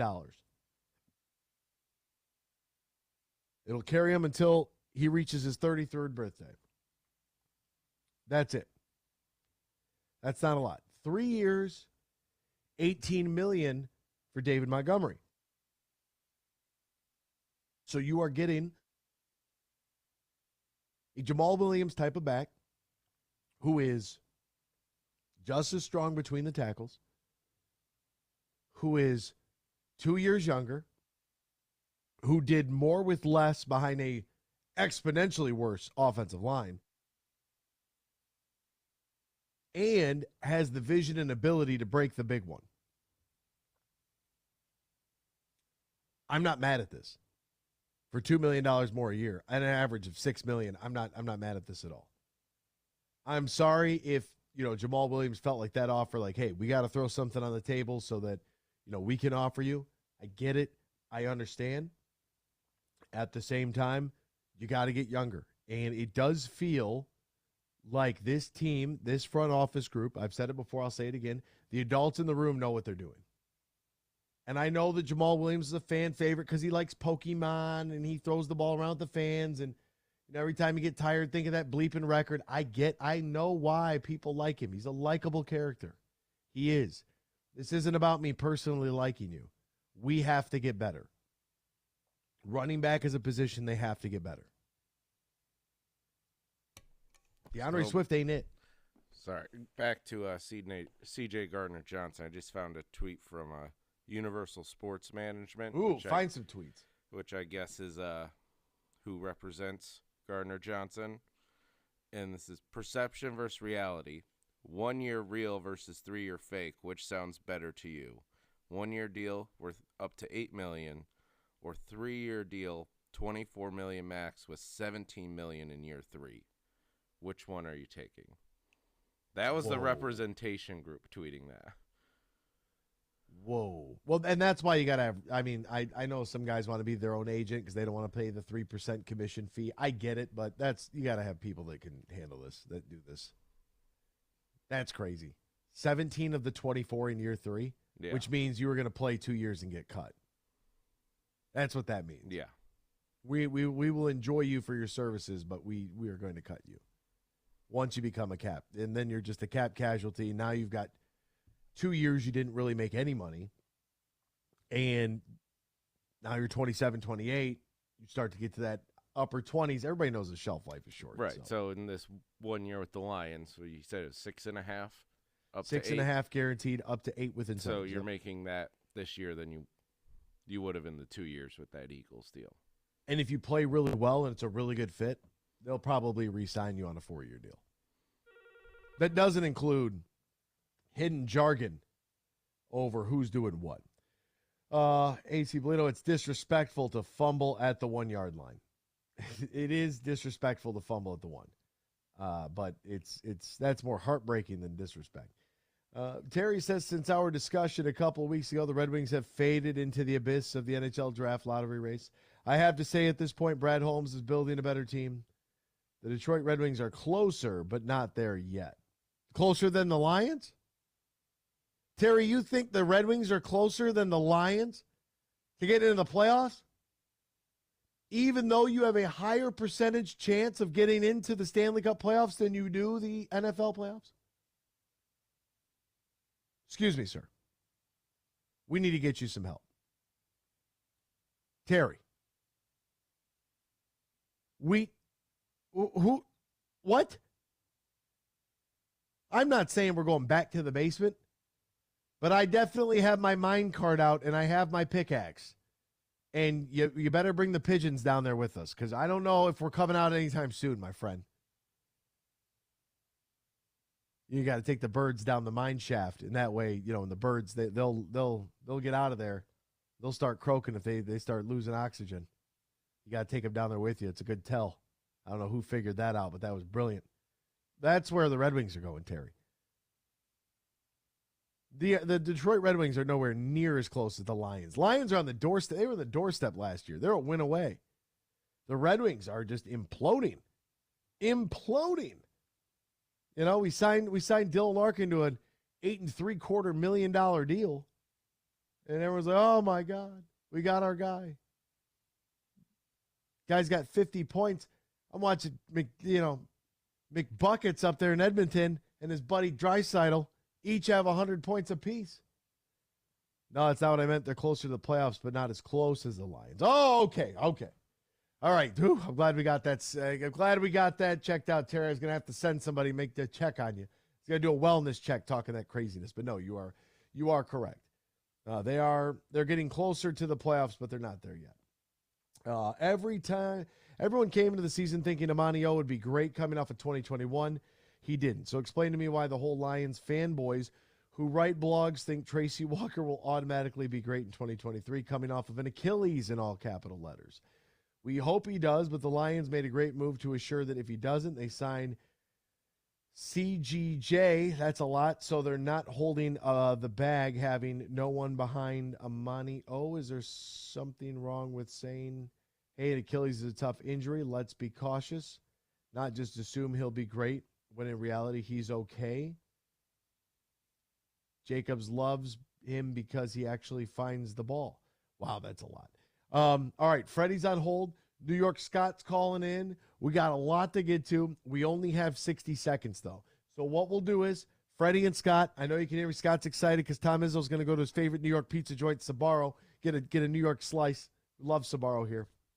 Going to step aside, come right back. You guys can either hold on or call us right back, and we'll get back in. As everyone thought Amani O was going to be great coming off of 2021. Exactly.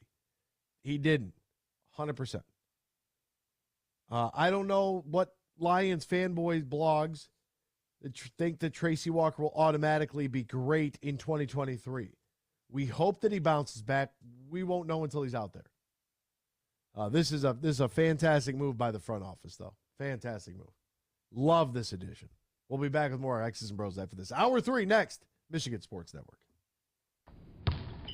It's time to go on the court with Johnny Kane. NBA fans, you can bring the hoops action right into the palm of your hand with DraftKings Sportsbook, an official sports betting partner of the NBA. This week, any new customer can bet $5 on the NBA and get $200 in bonus bets. All you have to do, download the DraftKings app, and then when you sign up, use the promo code HUGE. Then you can bet $5 on the NBA and instantly get $200 in bonus bets. That is DraftKings Sportsbook. The Pistons had a 2-point lead against the Miami Heat with 4:20 left last night, but they went cold down the stretch. Jimmy Butler and Tyler Hero took over as the Heat outscored them by 19 in the final frame. 112-100 the final. Butler had 26. Hero had 19. James Wiseman did lead Detroit with 22 and 13. And Dwayne Casey says this is part of the maturation process for his team to make better decisions when the game intensifies against playoff contending teams. Well, the Pistons will face another playoff contender Tuesday night in Atlanta. When you're in construction, you know that every minute matters and every dollar counts. You've got materials to purchase, employees to pay, and deadlines to meet. What you don't have is time to worry about your accounting, taxes, or ways to grow your business. That's where we come in. We're Bean Garter. And while your business is construction, our business is helping you run your business better. From tax planning, payroll processing, or R&D credit studies, we're here for you with concrete advice and answers. Let us help you build a solid foundation for your business. Whether you're a subcontractor, developer, architect, or engineer, of all the things you build, Make your business the strongest. Experience service, expertise, and simplicity at Bean Garter. Find us online, beangarter.com. Bean Garter. Spring is here, and that means only one thing for us Tigers fans. Baseball season is upon us, and opening day is just a few weeks away. Hi, this is Matt Shepard, here to tell you about an amazing offer from my friends at Soaring Eagle Casino. Soaring Eagle Casino, in conjunction with the Michigan Sports Network, is going to send one lucky winner and a guest to Tigers opening day. And if that's not enough, Eagle Sports and Casino is going to double down for you. How about 2 opening days? That's right, opening day home and away. You'll see the Tigers open the season against the Rays in sunny, warm Tampa, Florida, and then you'll be there for the Tigers home opener in Detroit 1 week later. Plus, you'll be hosted by my friend Bill Simonson of The Huge Show, and you'll get to meet and greet yours truly. All you need to do is enter and text the word Tigers to 21000. Enter the word Tigers and text the number 21000, and you could be on your way to see the Tigers play in both the season and home openers. Opening day, home and away, presented by my friends at Soaring Eagle Casino and Resort. Go get them. Play ball.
It's time for Michigan Sports Talk Morning Show, broadcasting live all across the state of Michigan and Northwest Ohio. This is X's and Bros.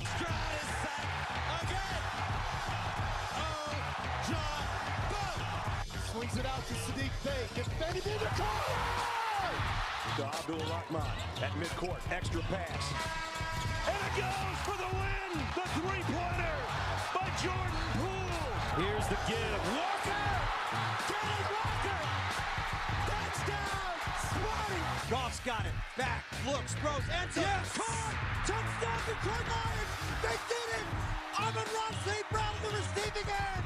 Sends one to deep left center field. Back it goes, and that ball's out of here. A grand slam from Br0's. He's got 2 goals. Larkin in on goal. Scores! His first career hat trick in his 7th season for Dylan Larkin. Here's your host, Anthony Bellino. Rise and shine, folks. Good Monday morning to it. Is the 20th day of March 2023. March Madness in full effect. Great to have you right along with us, no matter who you are, where you are, how you may be listening all across the great state of Michigan and in Northwest Ohio as well. From Traverse City down to the Glass City, GR to the Motor City, we say good morning to you. We welcome you. We thank you. We appreciate you. And, of course, we encourage you. Join the program at any time. You can text the keyword sports radio. Send that to 21,000 or give us a dial on the Myers Supercenter guest line 248-951-2176, 248-951-2176. Let's get to Freddie the Pizza Man, who's on hold. Good morning, Freddie. How are you, my friend?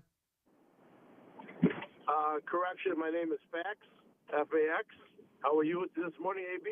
I'm doing very well. Happy Monday. You as well. Thank you. I'm glad you took me out of break because I had to stop and get gas. And I stopped and got my gas. And, Ryan, I want to tell you, I'm driving to Breslin, buddy. First time ever heading to Breslin. I'm going to say a couple Hail Marys while I'm there. Usually when I go somewhere, it's usually good luck. So I'm rooting for Michigan State to win it all. Win it all, baby. Michigan State.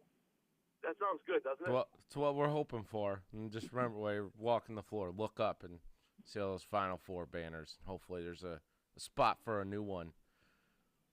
Absolutely. Is there any banners of Jalen Rose up there? You know, them going to win all these titles. No, they're in closets, I heard.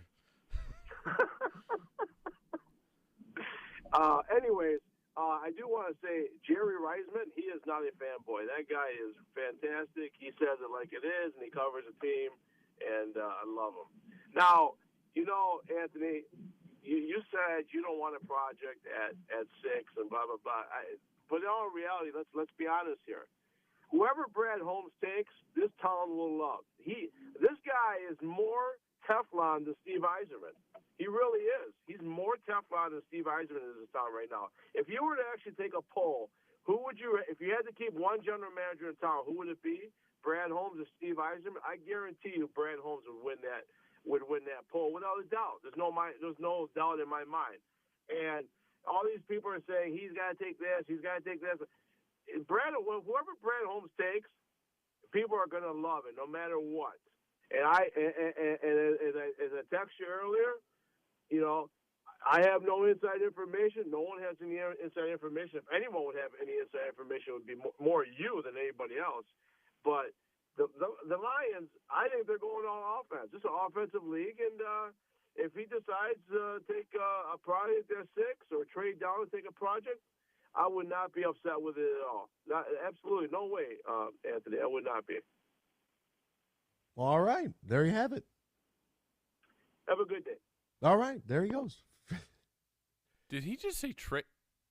He didn't say a project. I know what he meant, but yeah, it's a project. If we traded out of 6 and then took a project at quarterback somewhere in the first round. Speaking of, did you see that there's a quarterback that I wanted to play in Ford or to get drafted by the Lions, but he's going to be playing in Ford Field anyway? Oh, who's that? Carson Strong. He got signed by the Michigan Panthers. Oh, really? Yeah. All right. USFL. Is he out there with Shea Patterson? I don't know where Shea Patterson's playing, but yeah, he is on it. He was the first overall pick last year, right? in the first draft? I'm pretty sure he was. Yeah, I thought so. I mean, look, Freddie is 100% correct that whoever Brad Holmes takes, the fan base will ride with, because he's built that trust so far it has taken some fans, it's taken some fanatics a little bit longer to get on board. Not too long ago, what is this, March? Not too long ago, 4 or 5 months ago, people wanted him, ran out of town. They were running the coach out of town. They're getting rid of everybody.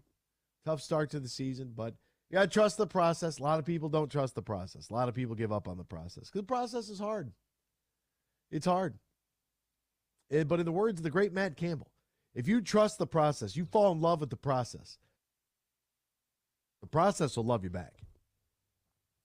And it just so happens it's taken some time. Let's get to New York Scott. He's got who knows what he's up to over there. Scott, how are you? Good morning to you. Hey, good morning, brother. How you doing? Great. How are you? Oh man, tired, but I'm all right. So busy weekend. Busy weekend. Got in the house painted. Did a bunch of running around, kids and sports and baseball and stuff. And my wife had a biscuits and gravy cook-off that we won. There was 10 different entries of biscuits and gravy, and we took the cake. So hats off. Mrs. Scott, shout out to Mrs. Biscuits and Gravy. All right. Yeah, so it was busy nonetheless. So I got to find out what part of the process is letting go your healthiest running back to sign a lesser one for more money when you got a bell cow at 17 touchdowns, 1,000 yards, smash. Hold the fort. Hold the fort. What do you mean lesser? You think David Montgomery's a worse running back than Jamal Williams? Yes, hands down. What have you done recently? This is the NFL. What have you done for me yesterday? And he did nothing. He sat the bench.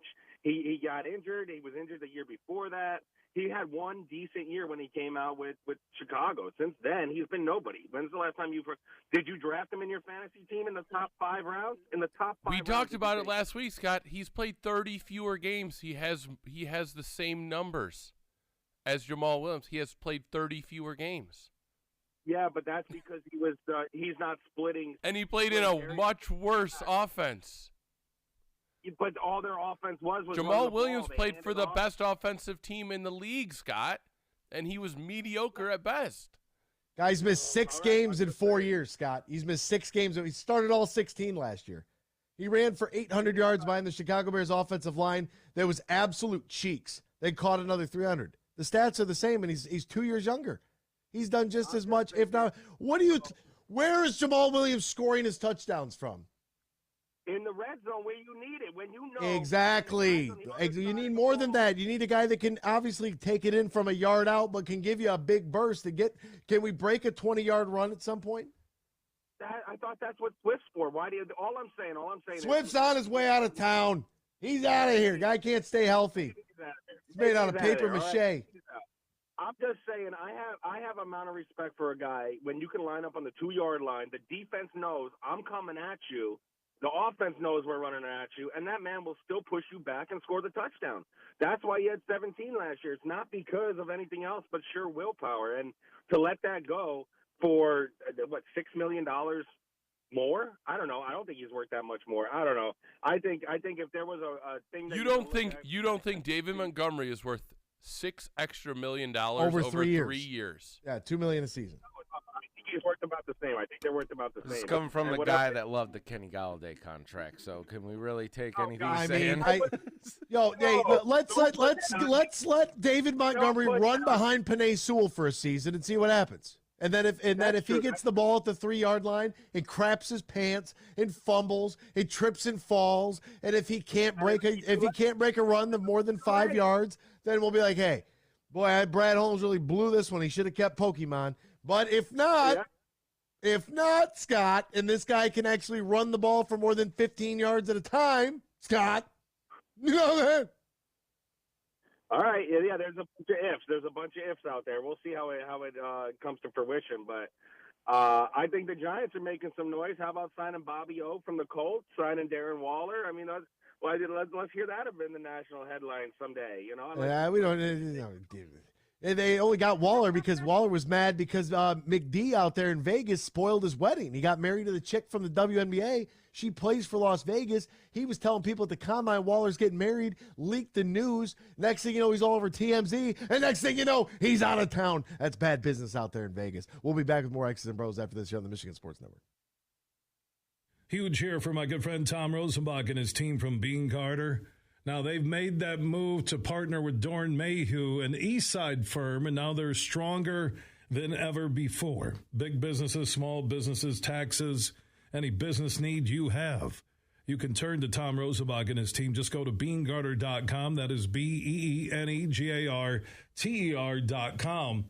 Tom and his team also put up the $1,000 in cash in our Bracket Buster Challenge contest at thehugeshow.net. So if you entered the contest, you can follow your picks all the way through the championship game each and every day at thehugeshow.net. Just log in. You'll see it. It's simple and easy, and follow your picks if you took a shot at winning that $1,000 in the Bean Carter Bracket Buster Challenge. Follow your picks through the championship game at thehugeshow.net. That's thehugeshow.net. Spring is here, and that means only one thing for us Tigers fans. Baseball season is upon us, and opening day is just a few weeks away. Hi, this is Matt Shepard, here to tell you about an amazing offer from my friends at Soaring Eagle Casino. Soaring Eagle Casino, in conjunction with the Michigan Sports Network, is going to send one lucky winner and a guest to Tigers opening day. And if that's not enough, Eagle Sports and Casino is going to double down for you. How about 2 opening days? That's right, opening day home and away. You'll see the Tigers open the season against the Rays in sunny, warm Tampa, Florida, and then you'll be there for the Tigers' home opener in Detroit 1 week later. Plus, you'll be hosted by my friend Bill Simonson of The Huge Show, and you'll get to meet and greet yours truly. All you need to do is enter and text the word Tigers to 21000. Enter the word Tigers and text the number 21000, and you could be on your way to see the Tigers play in both the season and home openers. Opening day, home and away, presented by my friends at Soaring Eagle Casino and Resort. Go get them. Play ball.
Share your thoughts all morning long on the Meyer Guest Line.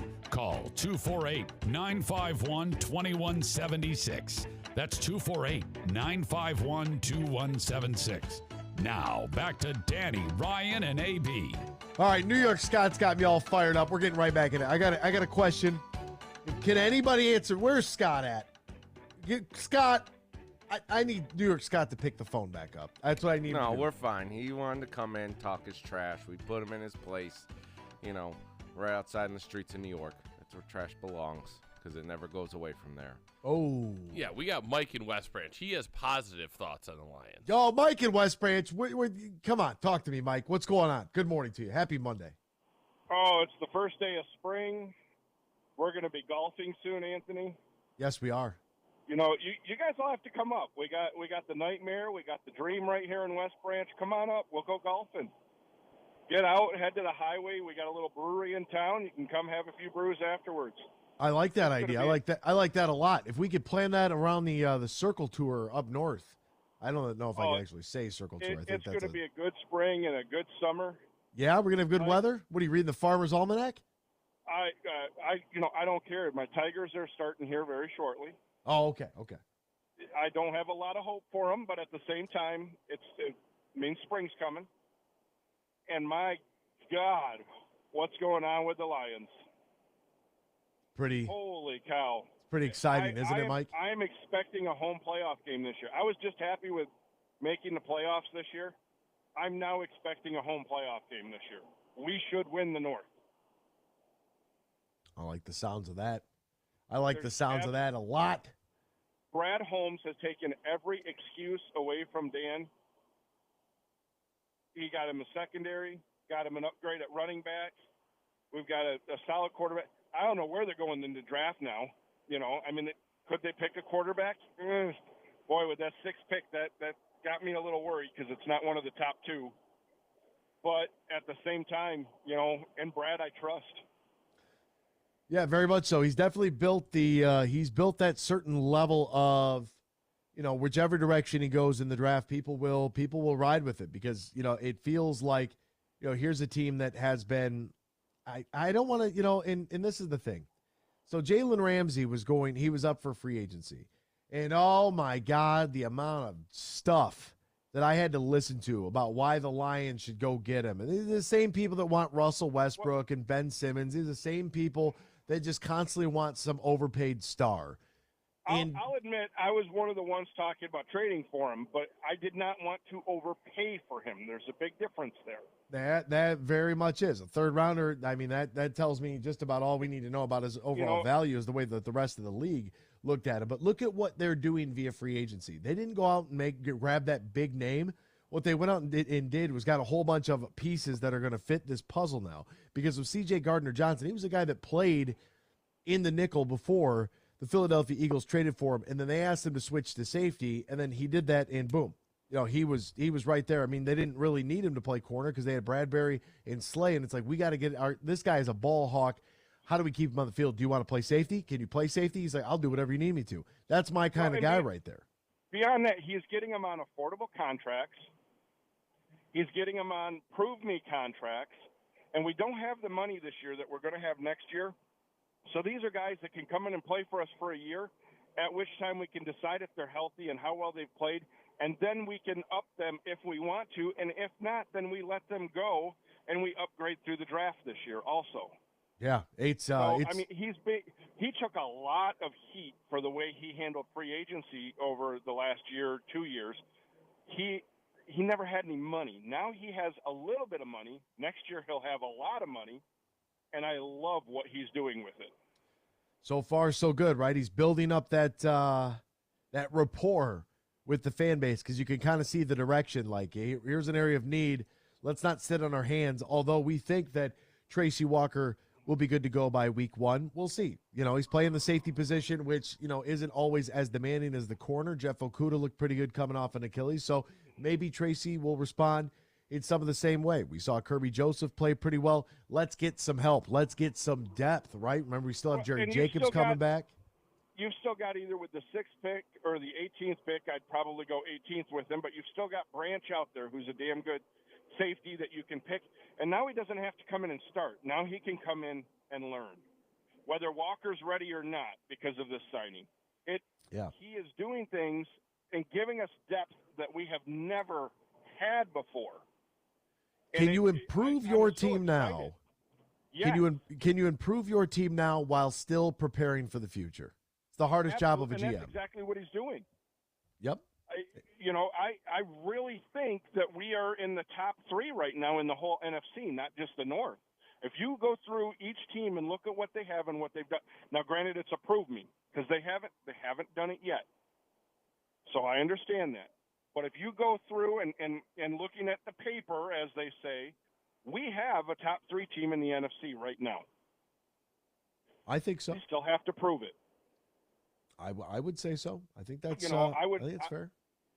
I would put us behind San Francisco and Philadelphia, and I don't know of anyone else that has a better team than us from the looks of it. Now, they still got to go out and do it. Right? We look real good on paper, don't we? Yes. That's Dan's job. Time to step up and show us that you are the coach that we all think and hope that you are. And even then, it's more on the coordinators at that point. Ben Johnson running that offense, Aaron Glenn running that defense. Like, let's see. But the person that's going to take the heat for it always comes down to the head coach. Yep. You know that. I mean, know. look, with the problems with the defense they had last year, it all came down on the head coach. I know. This year, none of them, the coordinators, Dan, none of them have an excuse, which is a good thing. Now we're going to find out what type of a coaching staff we have. I really, truly believe it's a good one. But you know something? If it's not, we're going to find out. They weren't Brad Holmes' coaching staff to begin with. He didn't hire them. Now you see what type of a coach he hires, if it comes to that. And I really, truly hope it doesn't. I like Dan Campbell a lot. Yeah. Let's get through this season, hopefully, and get through somewhat unscathed there. That'd be a positive. Mike in West Branch, love the positivity this morning. Thank you, my friend. Have a good morning, all you gentlemen, and I look forward to golfing with you sometime. Me too. We got a couple. We got to make some listener rounds here for some golf. I just get back. New York Scott aggravated me, gentlemen. I'll pose this to both of you. It's like Detroit Lions trivia part 2. How many times in 6 seasons as a professional running back has Jamal Williams ran for 1,000 yards or more? How many times in his life? Uno. Pretty good guess. That is. How many times has Jamal Williams ran for more than 800 yards in a season? Uno. 1 time. How many times has Jamal Williams ever scored more than 4 touchdowns in a season rushing the football? Uno. To David Montgomery now. How many times has David Montgomery ran for more than 800 yards in a season in his 4 years as a professional? 4 times. 4 times in 4 seasons. How many times does he have more than that minimal benchmark that was set by Jamal Williams at 4, more than 4 touchdowns on the ground rushing the football? I believe 4 times. 4 times. In fact, he has only had 1 year, his rookie season, in which he only had 25 catches, that he caught for less than 300 yards out of the backfield, receiving.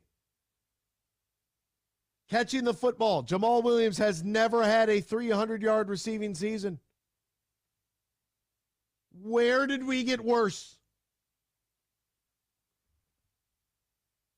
How, all things being equal, which we can't compare the 2 offensive lines because the Chicago Bears can't, shake a stick at the Lions offensive line. That's not even close. You're going to see this year. I'm telling you, you're going to see. You are going to see. 1 time, the guy's had 1,000 scrimmage yards. Every single season of David Montgomery's young 4-year career, he's been over 1,000 yards from scrimmage. We'll step aside. We're back with more X's and Bros after this here on the Michigan Sports Network. From planting a simple seed to managing a global food supply, growing, processing, and distributing food is the backbone of America. You deal with food safety and labor issues, cost control, and not to mention Mother Nature. But do you have time to explore research development and biotechnical tax credits? Properly administer payroll for temporary employees. Ensure that you're operating at your most profitable? That's where we come in. We're Bean Garter. And while your business is America's food supply, our business is helping you run your business better. We'll assist with tax credits, assess your processes and controls, and so much more. And while we may not be able to help you plant your crops, we can help you realize a rich financial harvest. From the family farm to worldwide distribution of all the things you grow, grow your business better. Experience service, expertise, and simplicity at Bean Garter. Find us online, beangarter.com. Bean Garter. Spring is here, and that means only one thing for us Tigers fans. Baseball season is upon us, and opening day is just a few weeks away. Hi, this is Matt Shepard, here to tell you about an amazing offer from my friends at Soaring Eagle Casino. Soaring Eagle Casino, in conjunction with the Michigan Sports Network, is going to send one lucky winner and a guest to Tigers opening day. And if that's not enough, Eagle Sports and Casino is going to double down for you. How about 2 opening days? That's right, opening day home and away. You'll see the Tigers open the season against the Rays in sunny, warm Tampa, Florida, and then you'll be there for the Tigers home opener in Detroit 1 week later. Plus, you'll be hosted by my friend Bill Simonson of The Huge Show, and you'll get to meet and greet yours truly. All you need to do is enter and text the word Tigers to 21000. Enter the word Tigers and text the number 21000, and you could be on your way to see the Tigers play in both the season and home openers. Opening day, home and away, presented by my friends at Soaring Eagle Casino and Resort. Go get them. Play ball.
This is X's and Bros on the Michigan Sports Network. Welcome back here to X's and Bros on the Michigan Sports Network. Danny Kaelin, Ryan Elke, Anthony Bellino, all joining you. Thank you for joining us. No matter who you are, where you are, how you may be listening, all across the great state of Michigan and in Northwest Ohio as well. Traverse City down to the Glass City, GR to the Motor City. We say good morning to you. We welcome you. We thank you. We appreciate you. And, of course, we encourage you to join the program at any time. You can text the keyword sports radio. Send that to 21,000. Sports radio to 21000. By your Supercenter guest line, 248-951-2176. 248-951-2176. March Madness in full effect. If you missed Coach Izzo after the game yesterday, what did Tom Izzo tell to Tyson Walker as they make their trip back to NYC? And that's where Tyson's from. And here's what Tom Izzo wants from Tyson.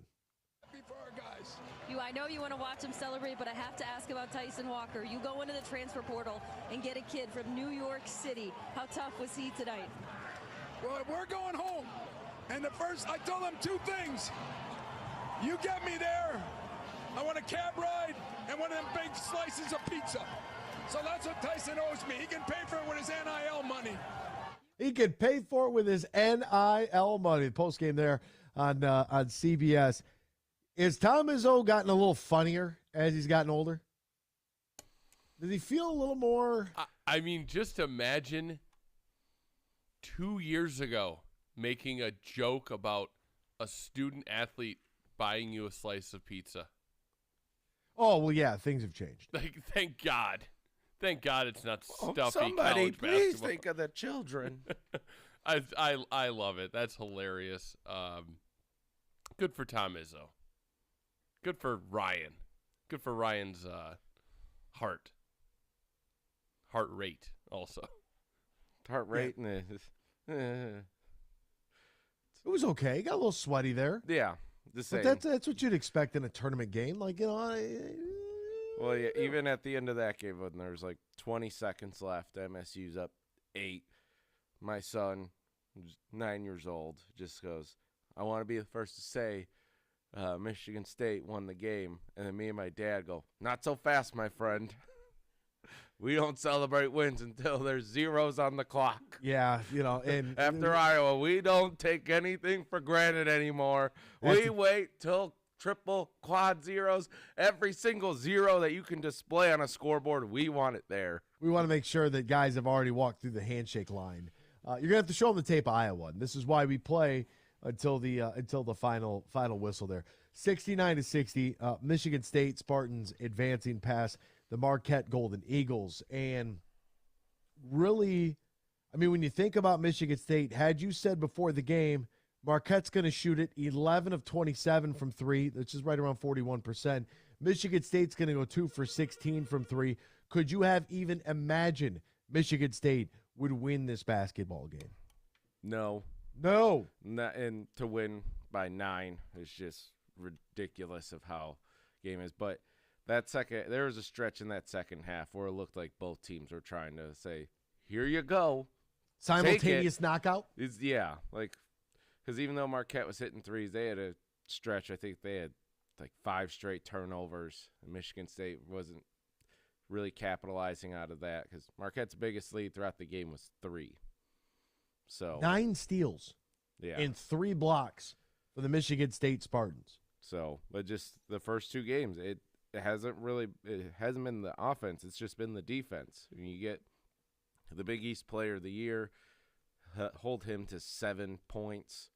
And in the USC game, you have Boogie Ellis, a guy who averages 18 points a game. He goes 3 of 12 shooting for 6 points. So MSU's just been locked in defensively, which the last month is where things kind of fell apart, where their offense was turning up, but their defense was kind of letting loose. But that's why it feels like you get out of the Big Ten, all of a sudden you're not facing a 7-1 guy every night, where that's your weakness, and you have to help out a lot down low. You can play a little. It gives you a little variation, right? You can play a little different. Marquette, just like, and my brother, who's not the biggest basketball guy, he was just noticing. He goes, Marquette's playing 5 out. They have no one down low. What are they hoping to accomplish? Terrible offense. Right. I hate that. Literally, no one down low. It was just like, and yeah, it was just, it's like that goes well for MSU. If you're just gonna, with this team, like, yeah, please play on the outside.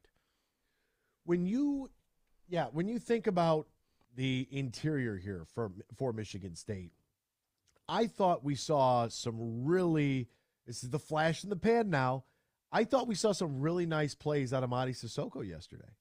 Mady Sissoko, yeah, the dream line that I've wanted from him all season, 8, 10, and 2.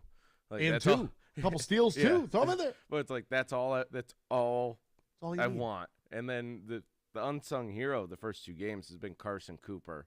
Guy averages 6 minutes a game, has been playing 15 minutes a game and coming up huge because he's a better defender than Jackson Kohler. That's where if you need offense, you go with Kohler. If you need defense, you go with Cooper as your backup 5.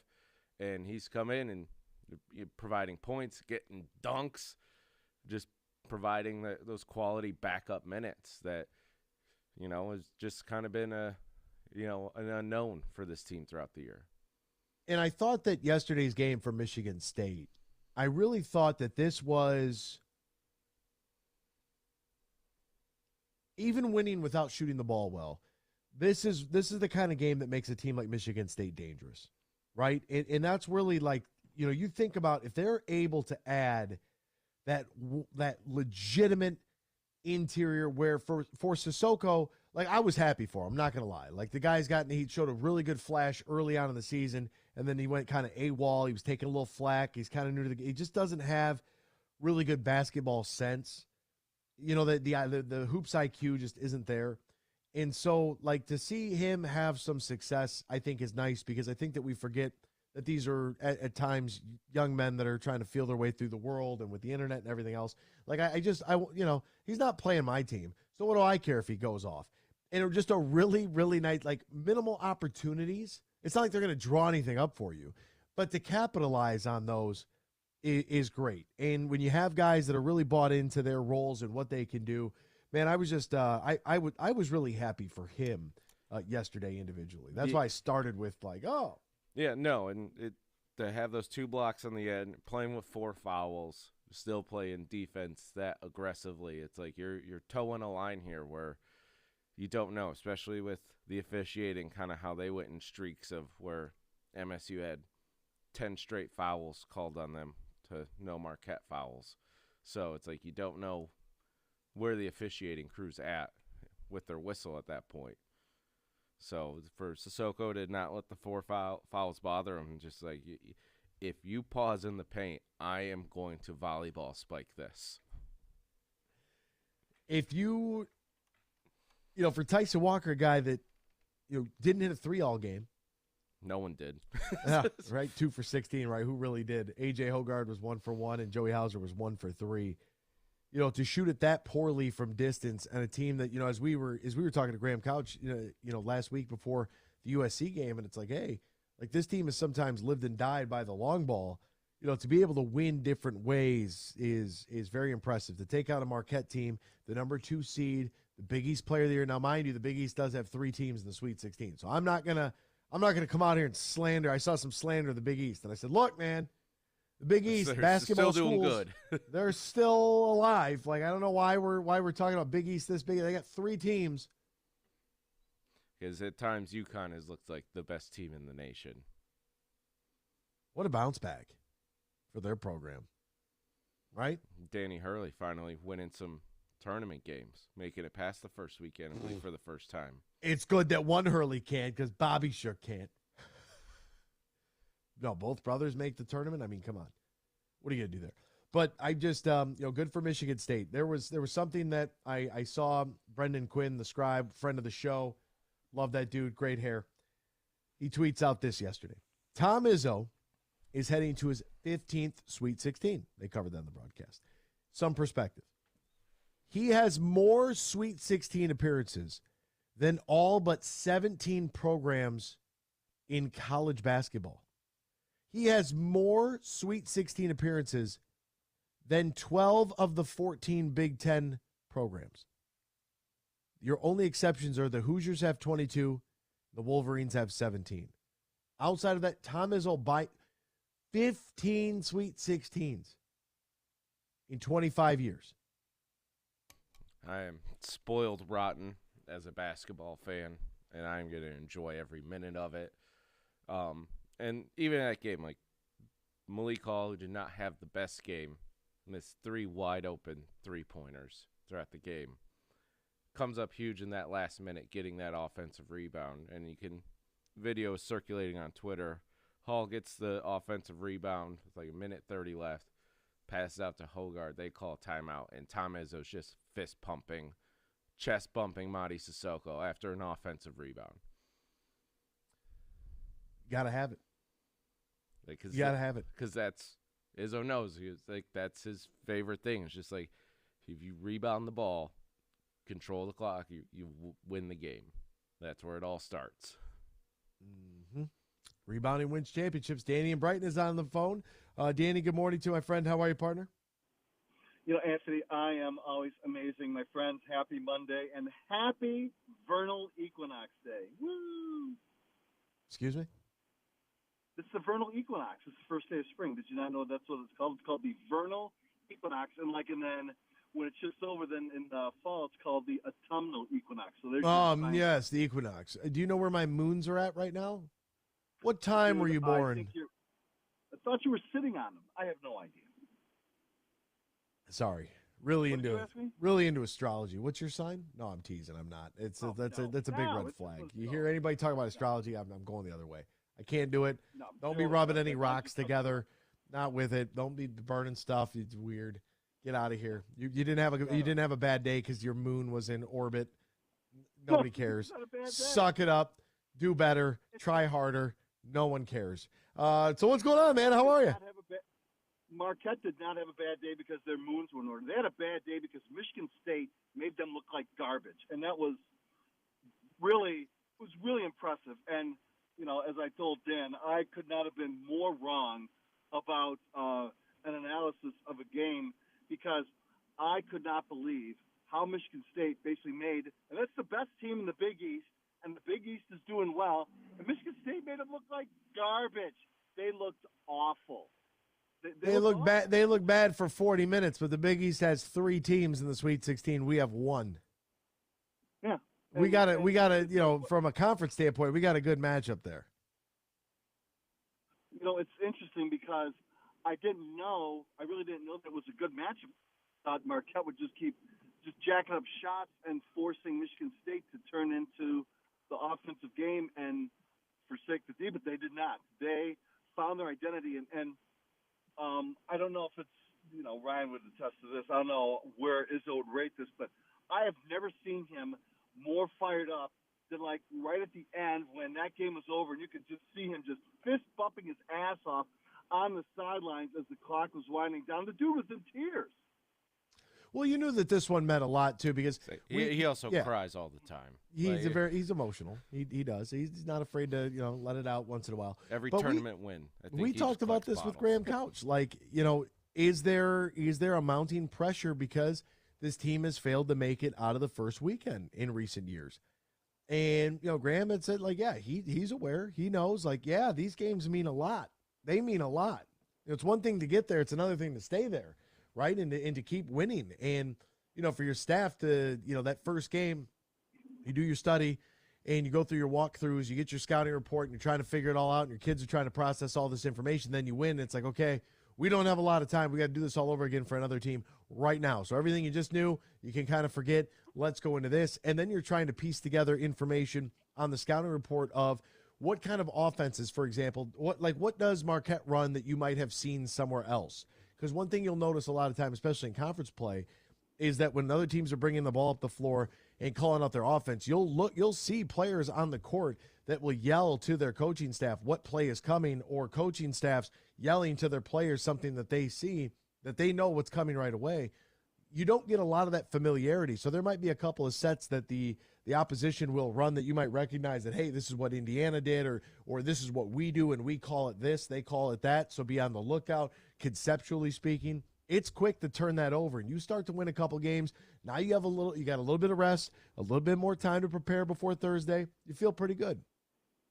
Oh, they should feel good. And what I found interesting is what you're talking about. I thought that, and again, Michigan State basically just told Marquette, you do whatever you want. We're not letting you do anything. And for probably 34 out of 40 minutes, Marquette basically just stood around and tried to go one-on-one. They had like that brief stretch in the second half where they moved the ball around, side to side, moved it fast, created spaces, and had opportunities. But, second game in a row where Michigan State makes, the conference player of the year, Tyler Kolek, look, he was awful, and he was awful. They made him look bad, and he compounded that by being bad. It was just bad on bad. And the interesting other thing is that even though Michigan State did not shoot well, they stayed within themselves and what, this is who we are, and we are now a defensive team, and that's how we're going to play. And I always think that when the Big Ten gets in, their plotting, we'll call it football style, sometimes doesn't match well with other teams, but Michigan State has that ability to play defense against anybody, and they're now a hard matchup for anybody because of how physical they are, and I don't know how many other physical teams there are, so of course I'm sure I'll be wrong about that. But I could not have been more impressed with how the Sparty played. By the way, that's their first Sweet 16 since 2019, as I'm sure Ryan knows. And it was only 4 years ago. It's not like they were taking horse and buggy to the arena. No, but still, but like you said earlier, when you have expectations, 4 years could be 40 years. Amen. Hey, Danny and Brighton, we appreciate the call, my friend. Thank you, partner. Let's get to Dougie Fresh, who's on hold. His blue blobs out there making a little noise. The Big East, the Big Least, baby. Are you serious? Super scintillating, sensational. How sweet it is, fellas. How sweet it is. How sweet is it? Tell me. I'm not there. These are times you have to savor, right? It's been 4 years plus since X last went to the Sweet 16. 5 years since Sweet 16.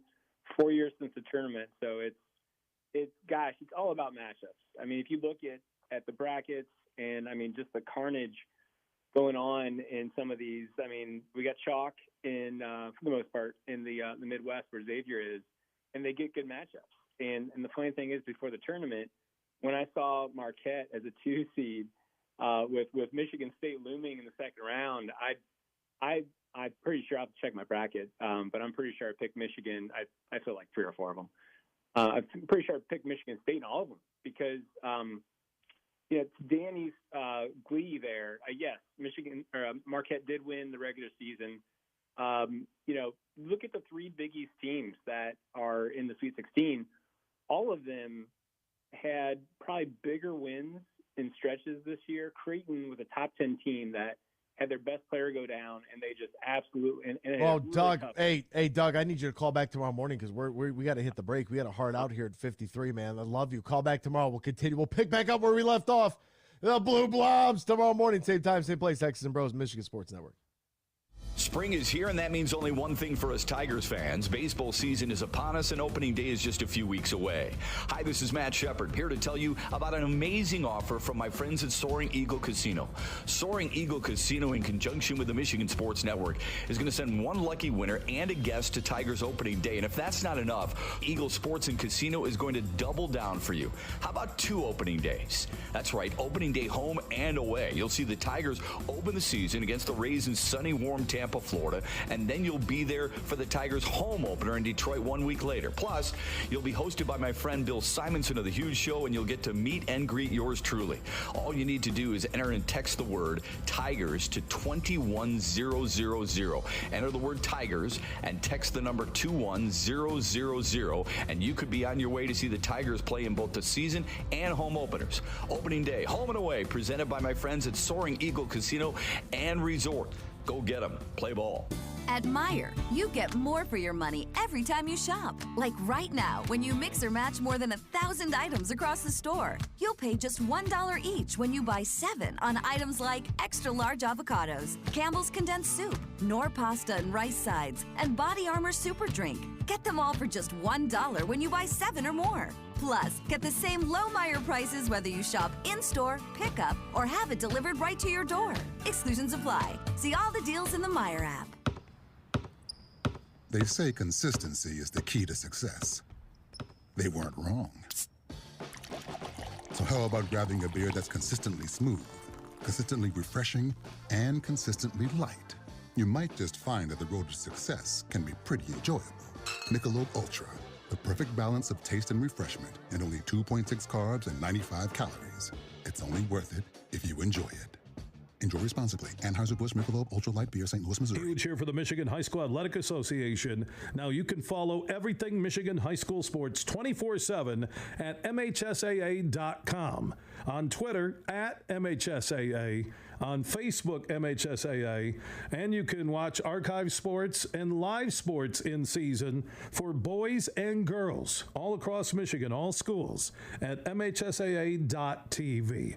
But stay up to date on everything Michigan High School sports at MHSAA.com. Huge here for my good friend Tom Rosenbach and his team from Bean Carter. Now, they've made that move to partner with Dorn Mayhew, an Eastside firm, and now they're stronger than ever before. Big businesses, small businesses, taxes, any business need you have. You can turn to Tom Rosenbach and his team. Just go to BeanGarter.com. That is BeanGarter.com. Tom and his team also put up the $1,000 in cash in our Bracket Buster Challenge contest at thehugeshow.net. So if you entered the contest, you can follow your picks all the way through the championship game each and every day at thehugeshow.net. Just log in. You'll see it. It's simple and easy, and follow your picks if you took a shot at winning that $1,000 in the Bean Carter Bracket Buster Challenge. Follow your picks through the championship game at thehugeshow.net. That's thehugeshow.net.